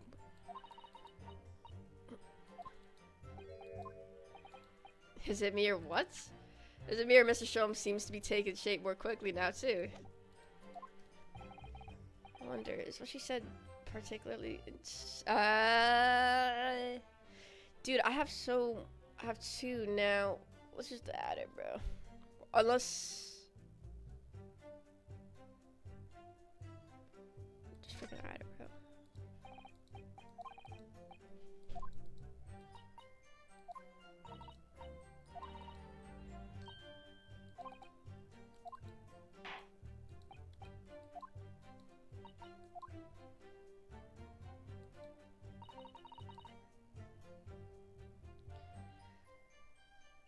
Was interred. So the question is,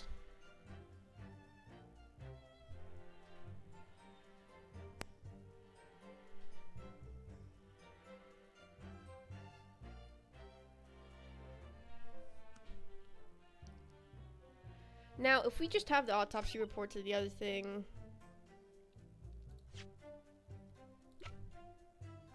then we'll know maybe by what she's saying.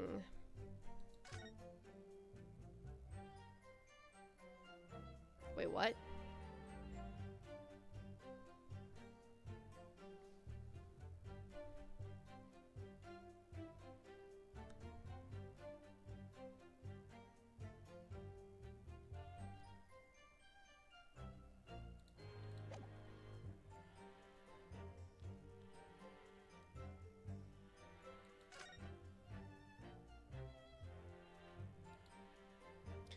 Bro. Objection. Bro. I have an autopsy that was filed 10 years ago. It confirms the death of the professor following his execution at the gallows. Your testimony and a particular detail in the report completely contradict one another. According to her testimony, Madame Tispels was creating her wax impression just before dawn. And at that time, rigor mortis had not yet set in. Am I correct so far?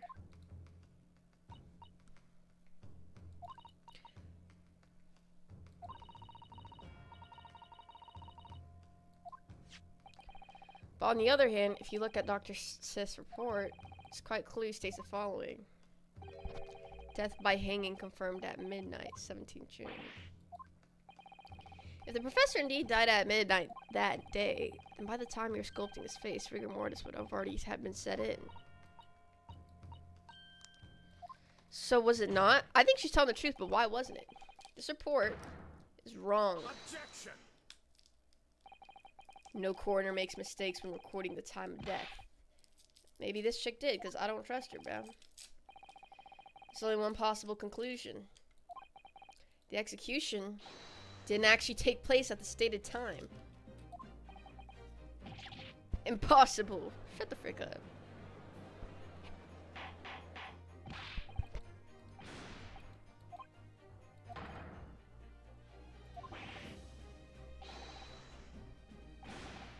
Objection.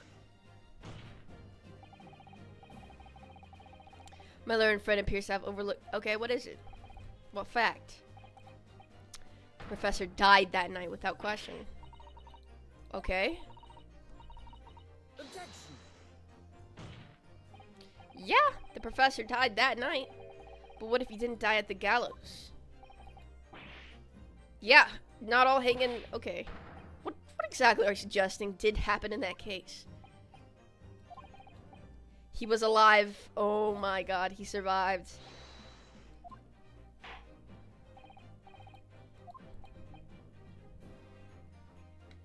Bro, he came out from under the grave, bro. He wasn't really dead. Dude, does that mean he's still alive now, bro? That would be insane.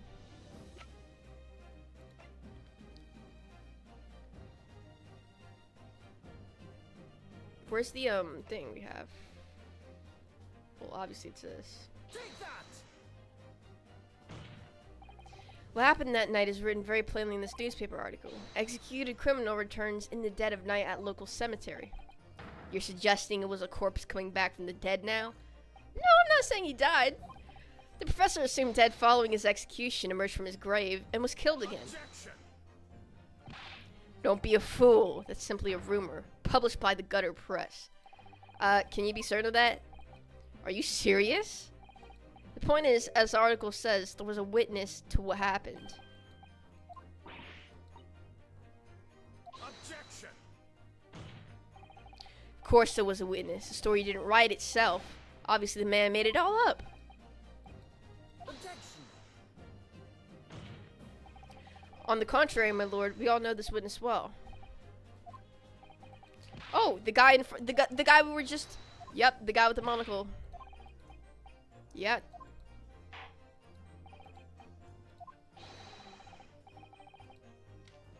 Oh, I got you. Where's this kid at? This guy right here, Drebber. Take that. The man in question is Mr. Enoch Drebber. The special exhibit in the House of Horrors at Madame Tussauds Museum of Waxwork recreates that decade-old scene in great detail. The condemned criminal emerging from the grave and beside the tomb, a young man with a lantern stumbling upon this terrifying sight. And this young man is a 10-year younger Mr. Enoch Drebber.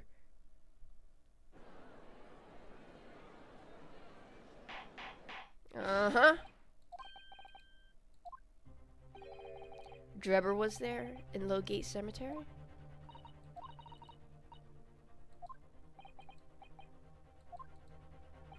Yeah, it's extremely significant, madame. To your situation as well, in fact. The theft of the Professor Waxwork from your museum some days ago was perpetrated by the same man. Madame Tussauds. It would appear you know the name, Enoch Drebber. Oui, yes, I know it. But from long ago in the past. What? Explain yourself. Tell us everything you know. Oh, yes, of course. Okay. I'm assuming she witnessed the sight, maybe, or... Yeah.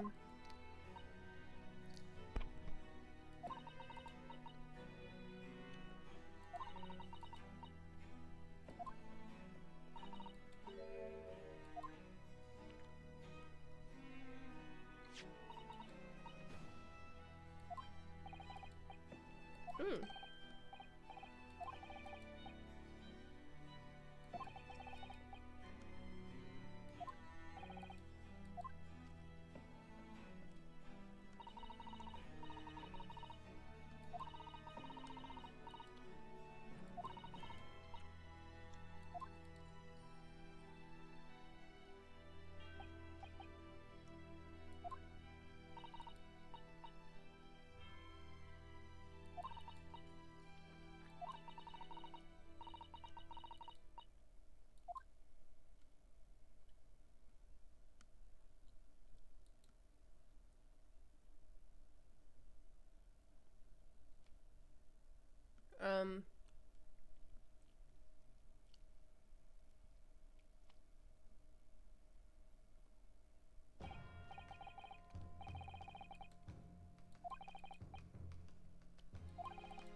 Very good question, too. I don't understand.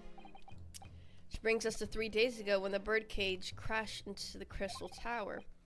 If the birdcage had in fact contained not the body of Mr. Asmund, but that same waxwork, the coroner from Scotland Yard, who investigated Dr. Scythe, would have noticed immediately. Yet she submitted this autopsy report for the victim, which the court has seen earlier. Why? Because the waxwork was that of the professor? Is that what you're saying? Dr. Scythe put her name to a document confirming the death of a condemned criminal who was still alive. Criminal whose apparent resurrection was witnessed by Mr. Drebber. But that misconduct was a deadly secret the coroner would do anything to protect. Which is precisely why Mr. Drebber used that particular waxwork as a body double. Let me read this again. Dr. Scythe put her name to a document confirming... Bro, are you kidding me?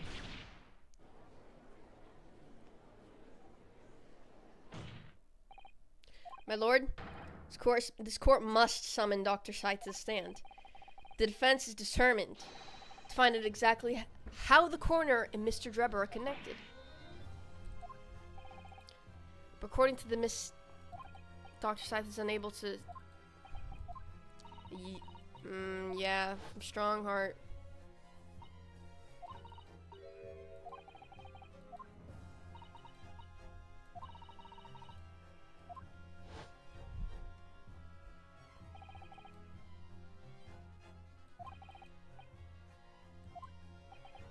I see now. The reason she hid it was, okay.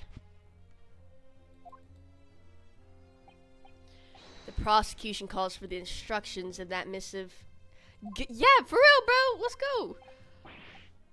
Objection. The assigned prosecutor has a final say in the policy in any particular trial. In other words, me. Yes, please do. I implore you. Let Enoch Drebber and Dr. Scythe both take the stand together.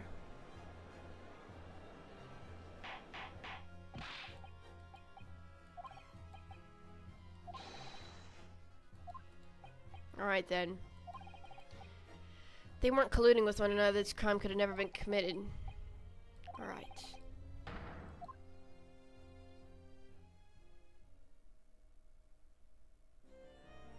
She actually came?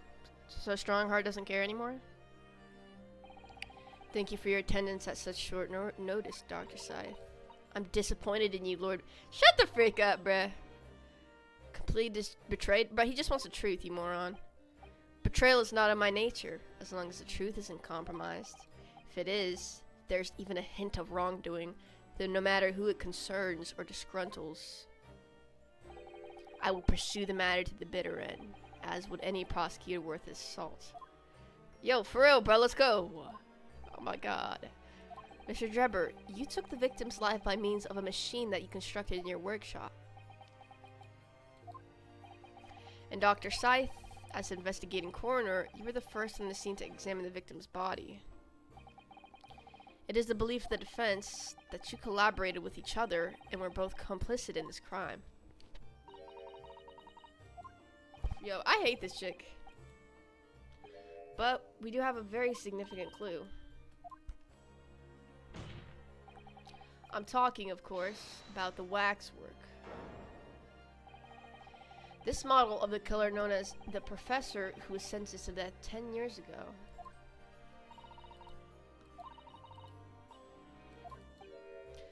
That remains to be seen.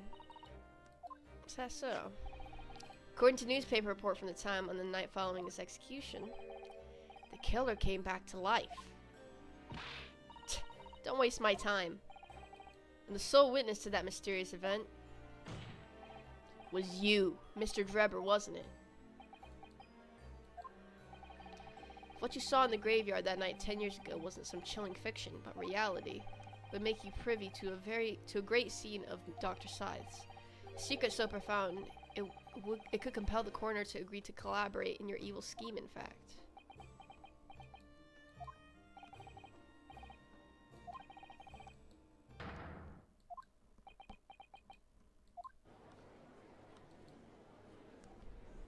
Uh-huh.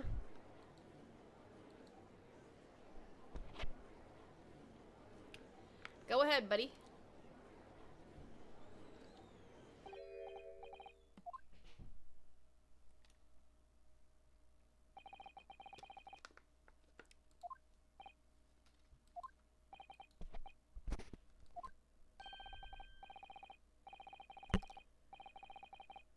Well, homeboy.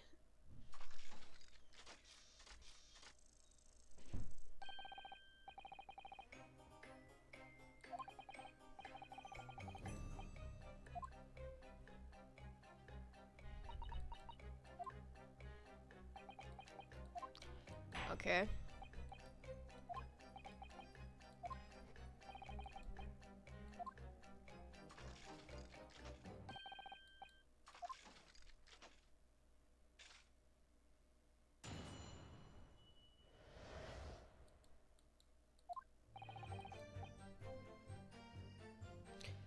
For a spot of moonlighting, shall we say? What do you mean, shall we say?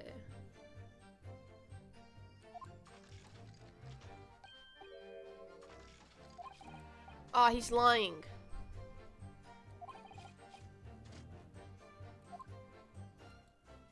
Dang, for real. Wait a freaking minute. You're claiming you didn't actually see the professor now? Of course, you'd have screw loose if you believed a corpse, bro. But so you're saying this article is... You said, bro, you just said nobody would take you seriously, bro.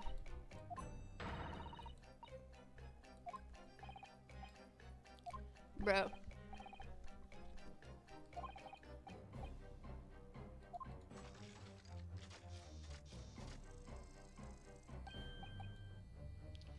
Grave robbing.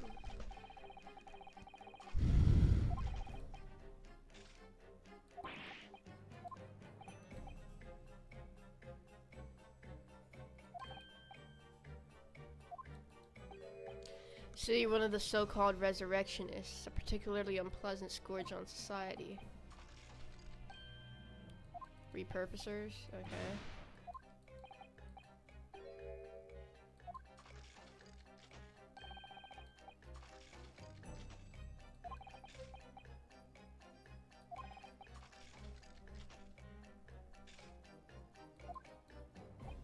I see. Out of interest, you drew the illusion for this article. That was the reporter who exposed me.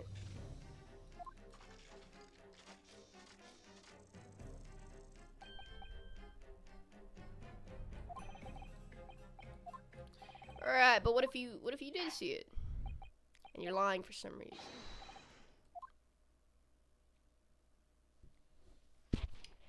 Okay. Let's freaking go then, son.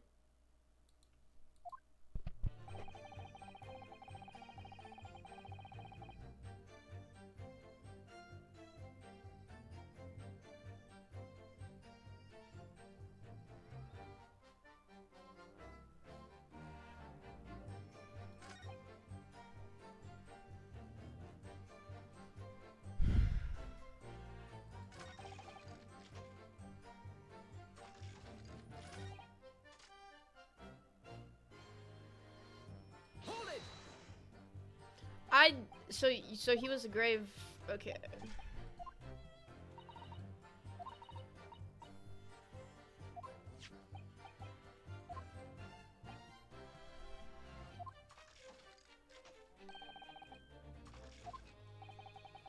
So you readily consented to having a waxwork of yourself made and gave permission for it to be put on display.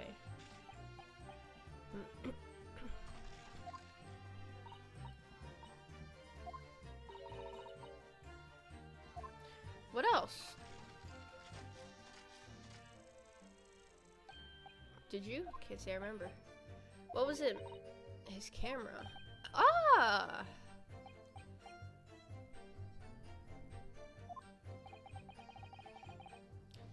Camera with you to what end? To record the details?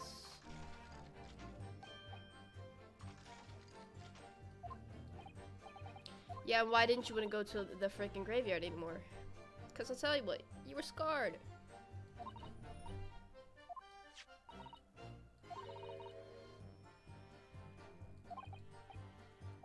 Interesting.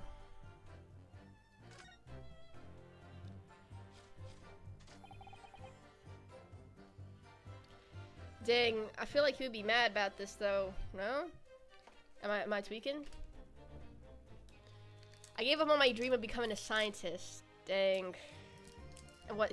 I feel like he's still a scientist. No? I don't know.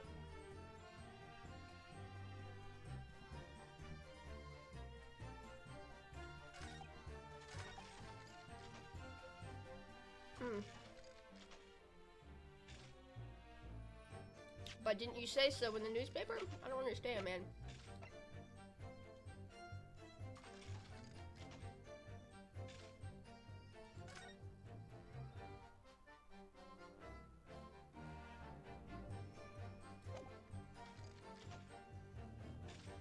Objection.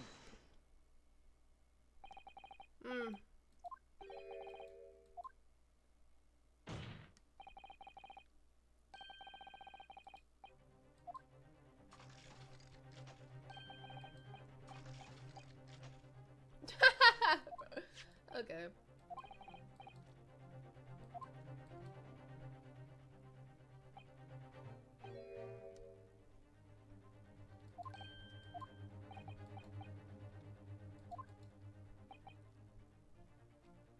What?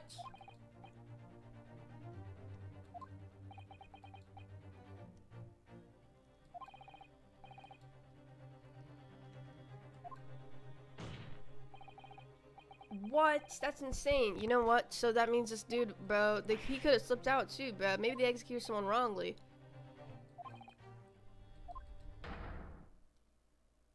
Mm-hmm.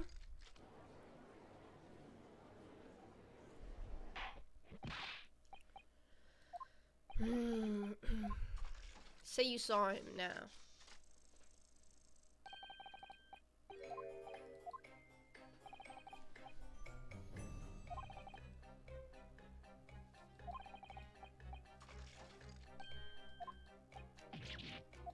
Bro, this guy. If you're stubbornly sticking to that story, witness, then amend your testimony to explain exactly how you think your eyes deceived you. He's probably gonna be like, "Oh, she dug it up, bro." Oh my god.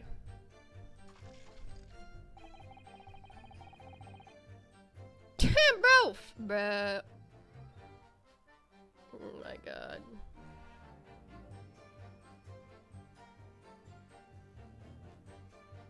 Let's freaking press the freak out of this, bro.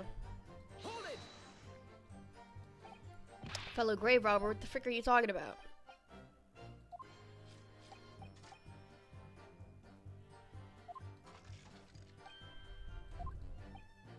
Coming was just another student on equally insalubrious business as yourself. What? You liar, but stop lying. There's more to the story, isn't there? In the next second, a gunshot rang out suddenly from behind. The bullet pierced the resurrected man's chest, who's... yeah.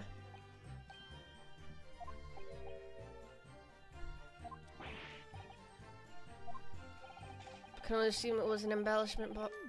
Strange. Excuse me. What was it? Madame Dispels. Don't take it out on Mr. Sholmes.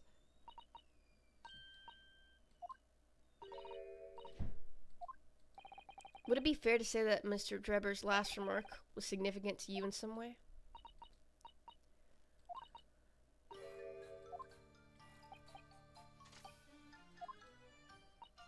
Well, when I met you 10 years ago at your university dormitory, you recounted to me your ventures in the cemetery, Yon, including the gunshot. Stop. You might want to watch your tongue, you know. Objection. Why? Have a care, Drebber. That's no way to speak to a lady. Please, Madame Dispels, carry on.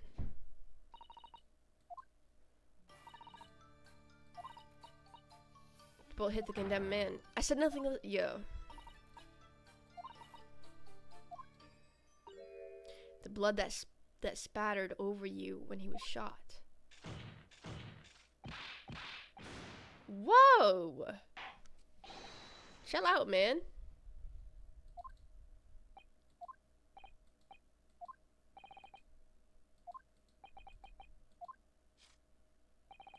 I have no recollection of ever saying those things. Come on, do you really expect us to believe you? Bruh. Right.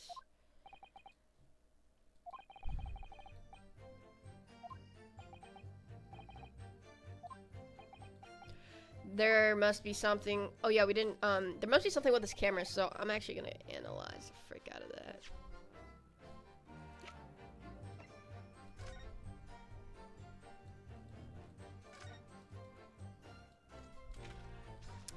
Okay, and there's blood spatter. Okay.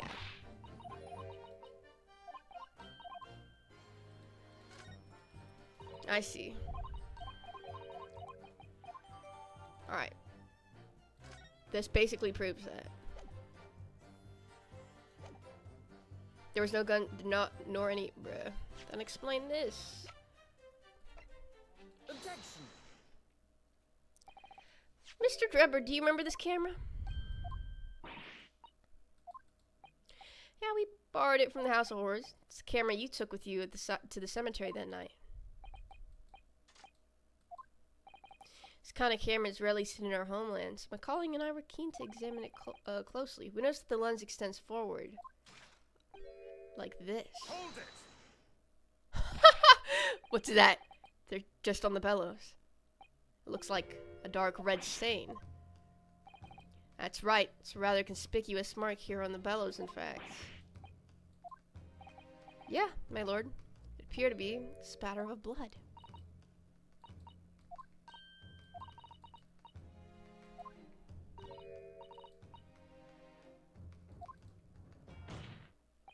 I propose that Madame Tispel's testimony was correct, and that on the night in question 10 years ago, you were spattered with blood from the gunshot wound.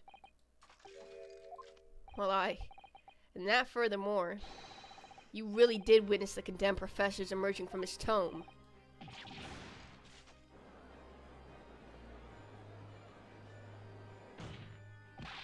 There's simply no way you could have forgotten such a traumatic experience. In other words, the only explanation is that you're trying to hide the fact that you saw the professor that. But why? Why would he want to do that? Well, not for his own game, it would seem. For whose then? Who could it benefit? That's a good question. Mr. Drebber is obviously lying in order to protect somebody. Weird. Yes, my lord, clearly. Someone who doesn't want the truth about the professors coming back to life to be exposed.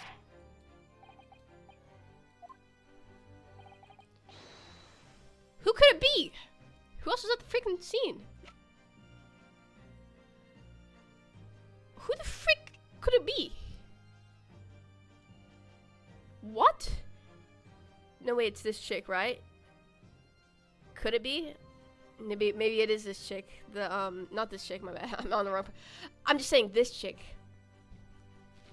Tell me it's this chick, right? It has to be. Take that. The obvious answer is Dr. Scythe. Imagine if the convict who'd been sentenced to death was not in fact killed. Imagine if that was to come to light. What are you insinuating? And imagine if the convict in question was the country's most hated mass murderer. If it was the professor. Objection. This is beyond a joke. Need I point out that the dead cannot come back to life? What you're suggesting would mean that the execution never actually happened. Yes, that's exactly what it would mean. Objection. Once a man is sent to the gallows, he hangs. No one could escape. Not in Great Britain. Honey. This guy clearly did. There was a witness to the fact that the man did escape his hanging.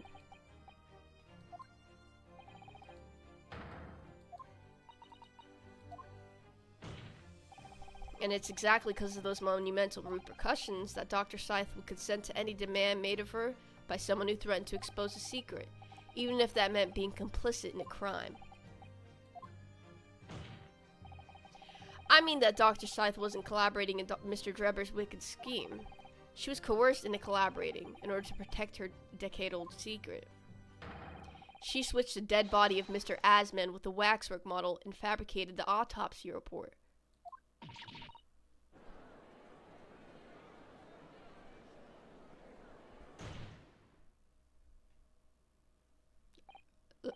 Lord Van Yakes.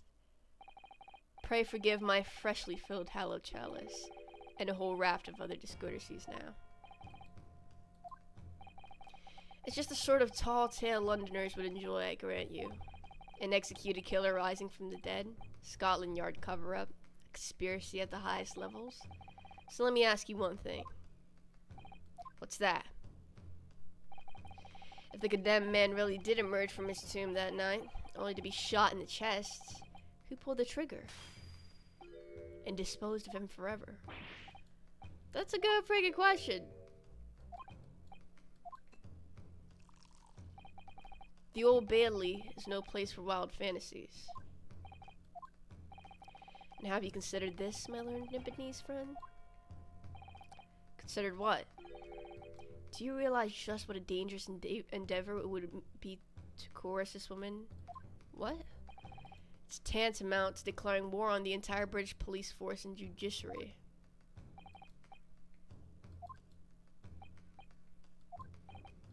Well, I suppose, and this is no petty crime either. The victim was murdered. A man who'd already invested money in the venture and would be instrumental in future profits too.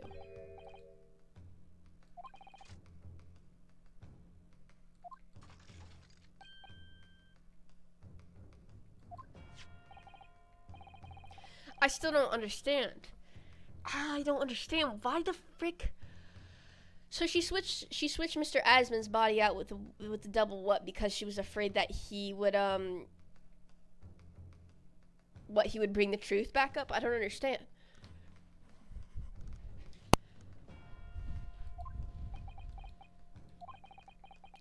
What for this case runs deep though, I can feel it.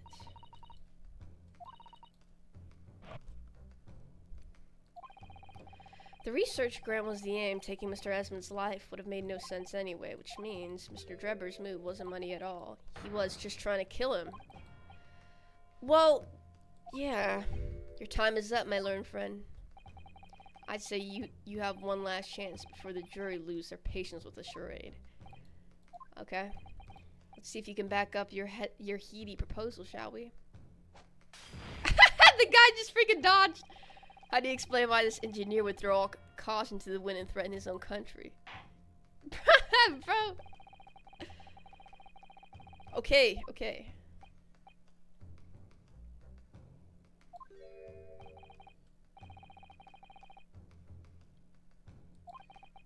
There's a connection there that no one's seen yet. Man. 2 pieces of evidence? Jesus. Yes, my lord. The evidence that establishes a motive. Jesus Christ.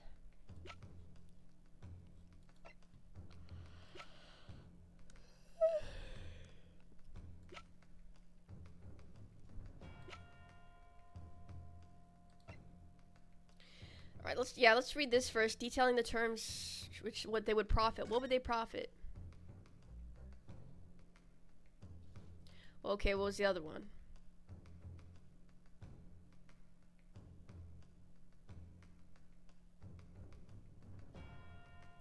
Did he not want him to get the money? Take that! Mr. Drebber, I have here the contract you signed with Mr. Asmon.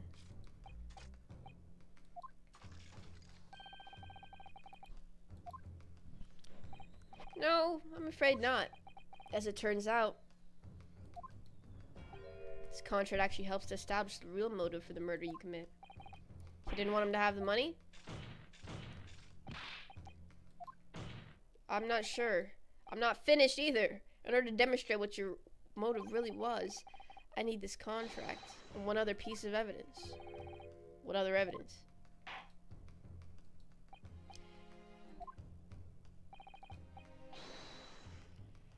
Okay, so we got that. Now we gotta actually find the motive this time. Man, I wish we could look at people, man.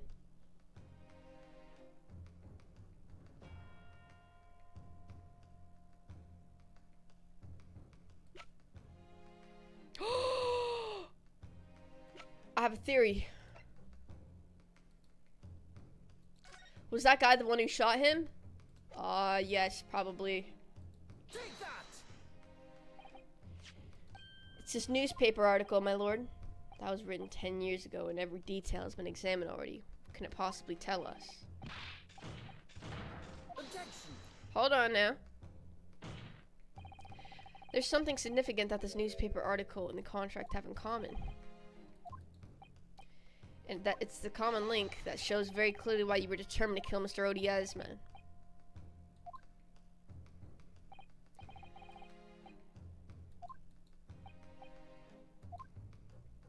Move.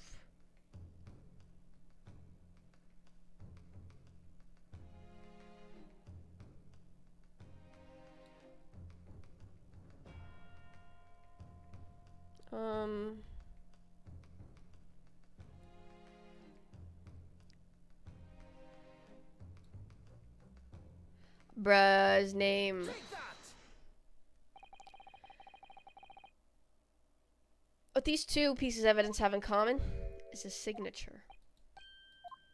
The signature on the illustration that accompanies the 10-year-old article, oh my god, belonged to the same person. As the court has heard, this illustration was drawn 10 years ago by the newspaper reporter who found Mr. Drebber. He was a reporter? Oh my god, it's the victim, Asman.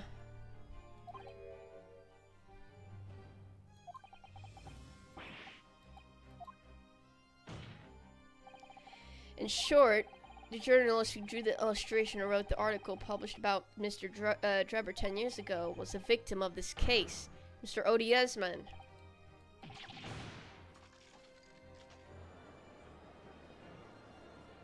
Objection. But explain to the court why. Why would that constitute a motive for the witness to murder Asman? Well, if you think back, it ruined his life, didn't it? You remember that Mr. Drebber talked about that article in his testimony.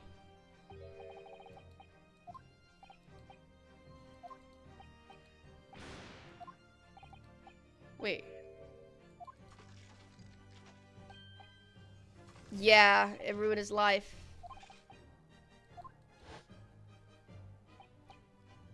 All because of that newspaper article.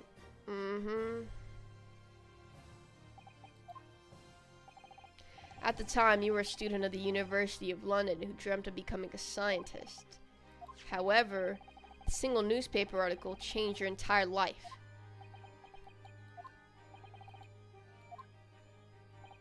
He did, my lord. In fact, it's widely held belief that Asman managed to position himself at the heart of his criminal network, thanks to the many dubious connections he made during his time as a reporter. So you had to give up on your dream and leave university. You lost everything. Eventually, you found yourself working in the field of science, but only in the shadows, and all because of that article, written by Mr. Asman.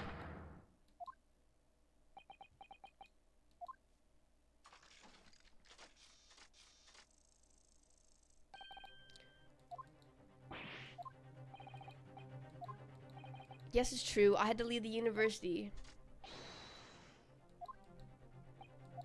What do you mean?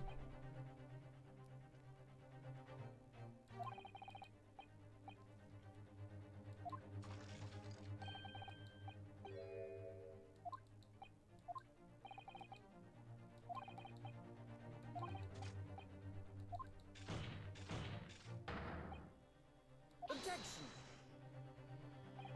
Mr. Drebber, do you genuinely believe that? I'm sorry to say, your words don't ring true at all. And I have evidence to prove it.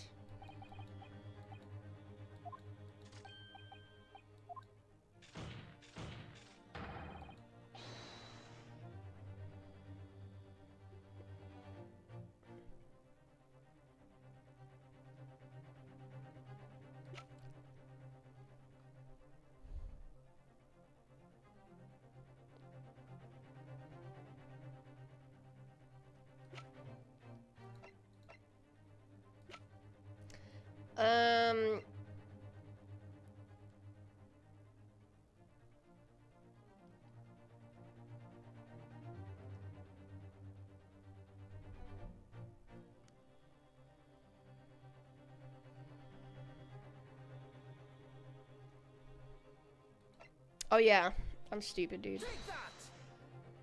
Do you remember this? We found it at your workshop. Is that a Royal Society trophy for excellence in science? It's the greatest honor that can be bestowed on a young scientist, my lord. There is no higher accolade. It recognizes his emerging talent and promises a bright future. Your prospects for the future were excellent, weren't they? Because even then you were a genius in your field. But you lost everything. You had no more future. Your talents would go to waste. As a result of this one newspaper article. I don't know when you realized who Mr. Asmund was, but when it dawned on you that he was the same journalist who 10 years ago ruined your life, it's abundantly clear that you had no intention of forgiving the man.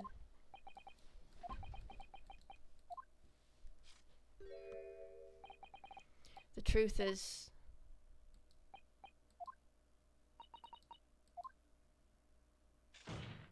bruh. And who was that? Oh, this chick. Fine. Clearly this has run its course now. I admit it. All of it. Dang! It's exactly as the Japanese man said. I was coerced into going along with this man's plot to murder the victim, on the condition that he kept my dirty secret from 10 years ago. Ah, I see now! Okay.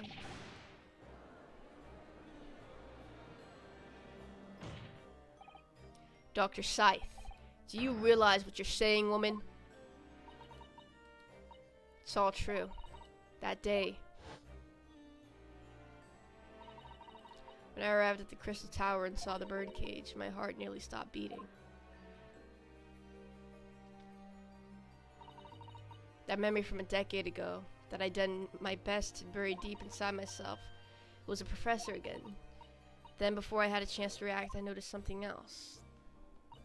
There was a note.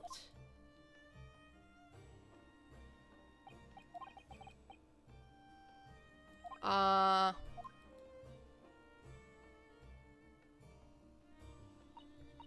the instructions were there in the note. Every detail was meticulously written out.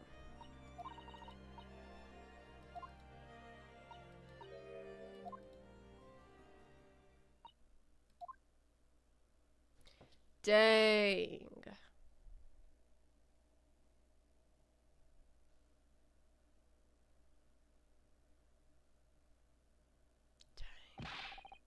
Why on earth would you buckle now?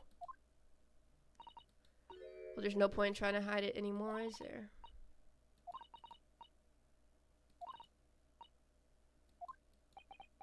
Dang. So then, Mr. Drebber, what do you say to that? Your accomplices admitted everything.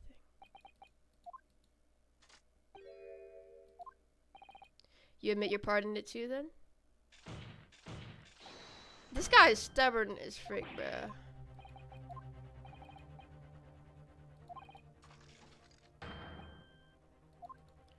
Bruh. Oh my god.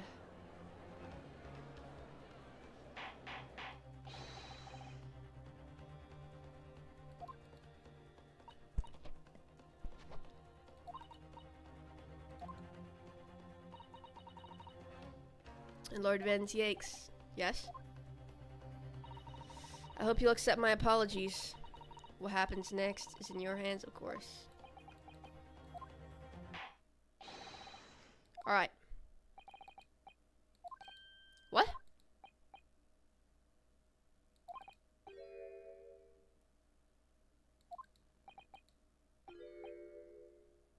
Oh, yeah. Whoops.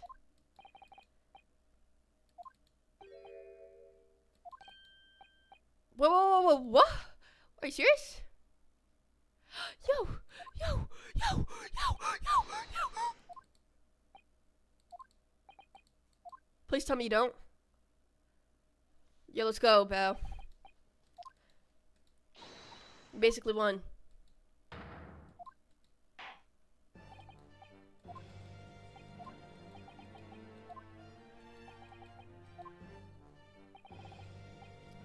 Yeah, the truth doesn't the truth is not fully out, but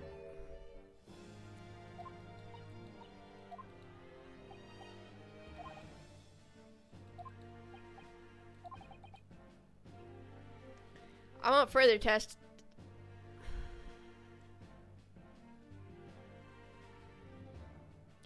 I want further testimony.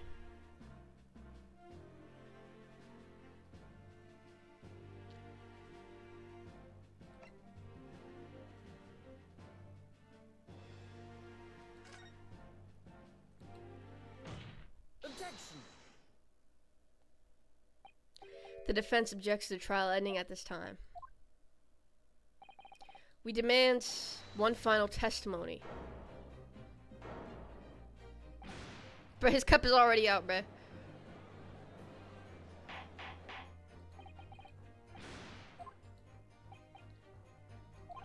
Why would you want to obstruct the conclusion of the trial at this point? No defense lawyer in his right mind would do that. Okay. The truth, the whole truth, and a way to bring it all out in the open.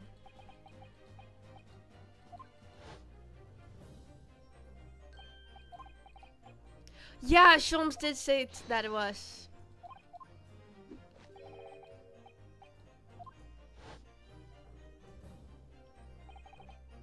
I'm sure Mr. Sholmes knew. He must have deduced that this would happen.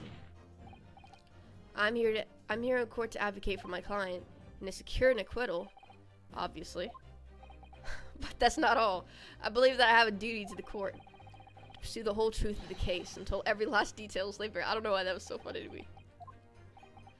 That is why the defense calls for further testimony from Dr. Scythe.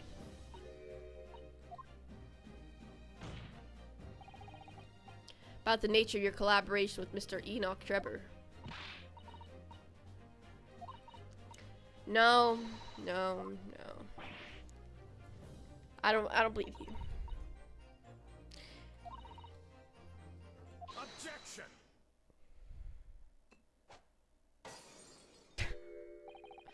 Pray forgive my careless handling of that hollowed bottle. I slipped. You sure did. That's what you freaking call it. The prosecution also calls for supplementary testimony from the witness. Don't be stupid.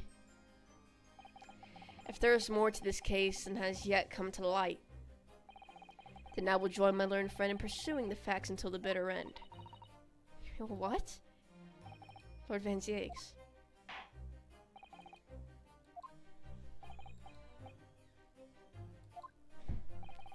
Yeah, Lord Van Zieks is being a goat right now. Yeah, we don't trust you, lady. The frick?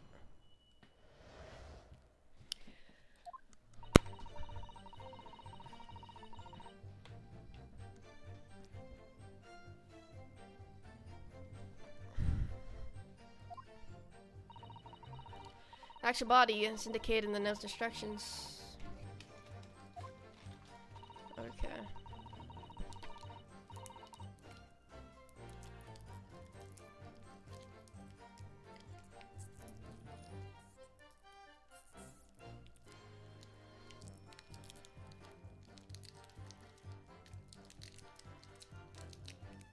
Yeah, we know.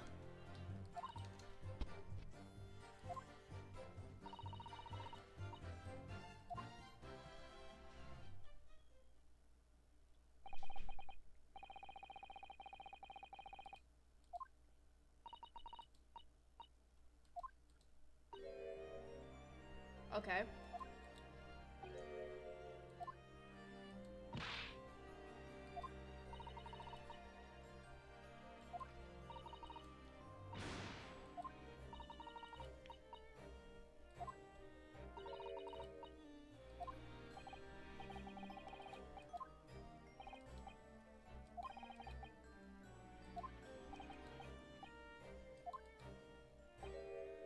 Yeah, what the frick?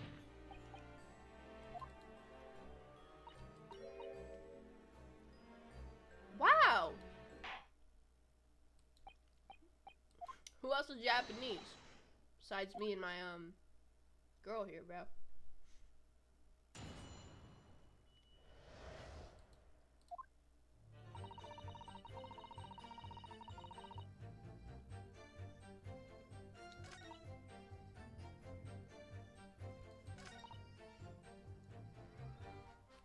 Hold it. Be more specific about that, please. When you say arranged, oh my god, hold on.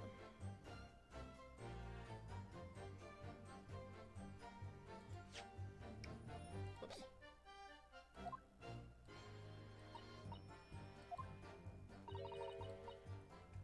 Bruh, for real.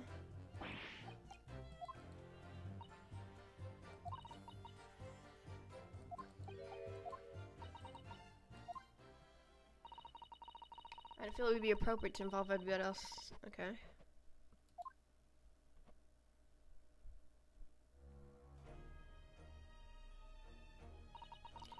There's a void under the stage where I found. Okay.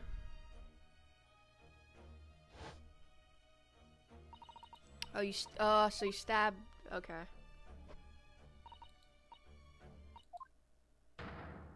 Dang. Dang, lady. And you noted that in your fake autopsy report as a fictitious cause of death.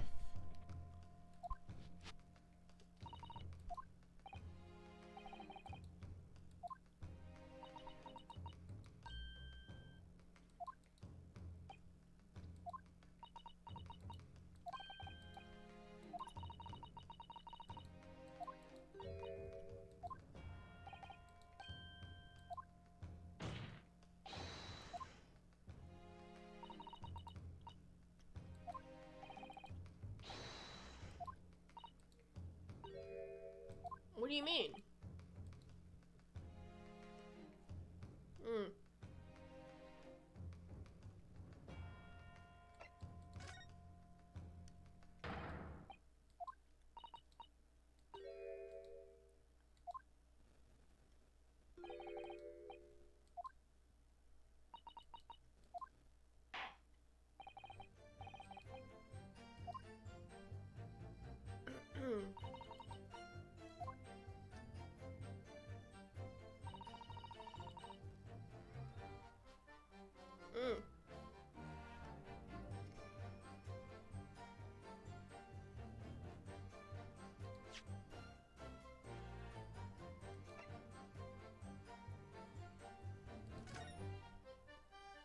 That seems a little weird to me. Objection.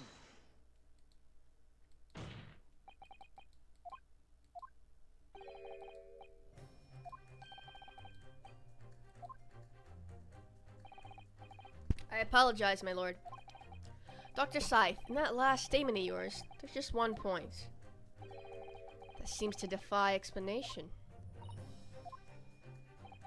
Out with it, my learned friend. There's an obvious inconsistency between your description and this photograph. It shows the victim in the birdcage following the events that led to his death. Objection. The court has already examined that photograph and that there's nothing we knew. Alright. Yes, we have already considered it. That's true. But we now know the facts to be different. What do you mean? Yeah, I like this new music they're playing, bro.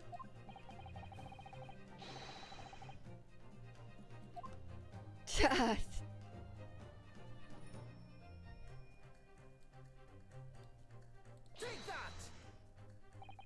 Look close at the blood stain.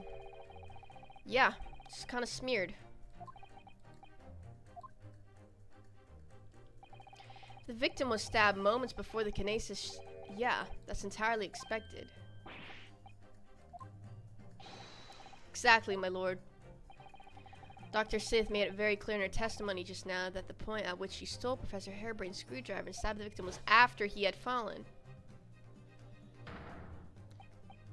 Yeah, but we know it's somehow not true.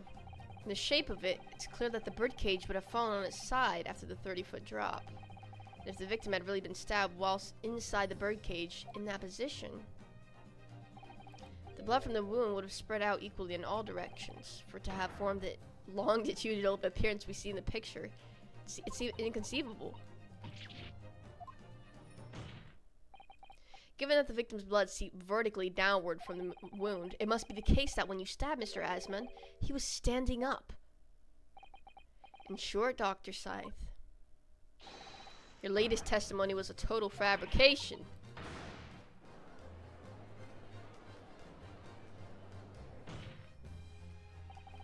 I knew it. Now I've identified that contradiction. There's only one way to explain the facts. We've all been under a great misapprehension here. What? What sort of misapprehension?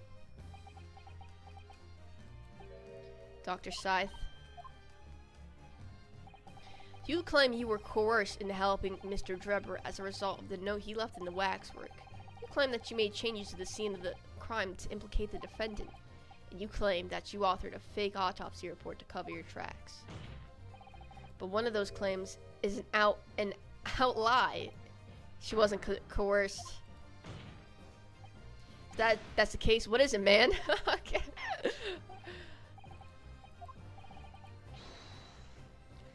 If I'm correct, I think that how she was coerced, I think it's got to be that.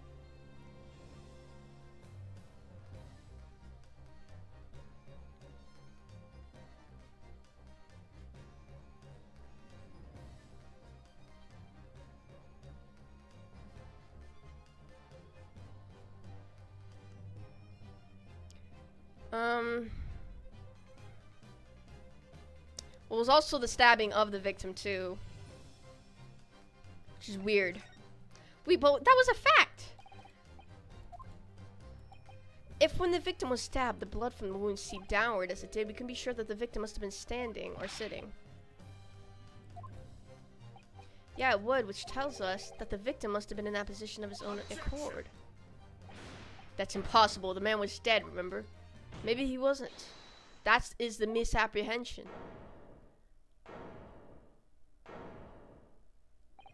When the birdcage fell from the stage into the void below, it must have hit the ground with considerable force.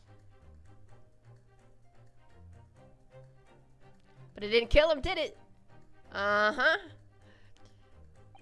But Mr. Asman didn't die in the fall.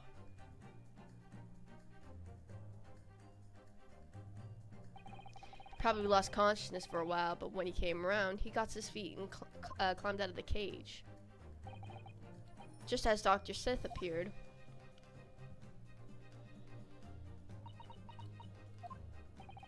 If the victim was in fact alive at that point in time, it changes everything.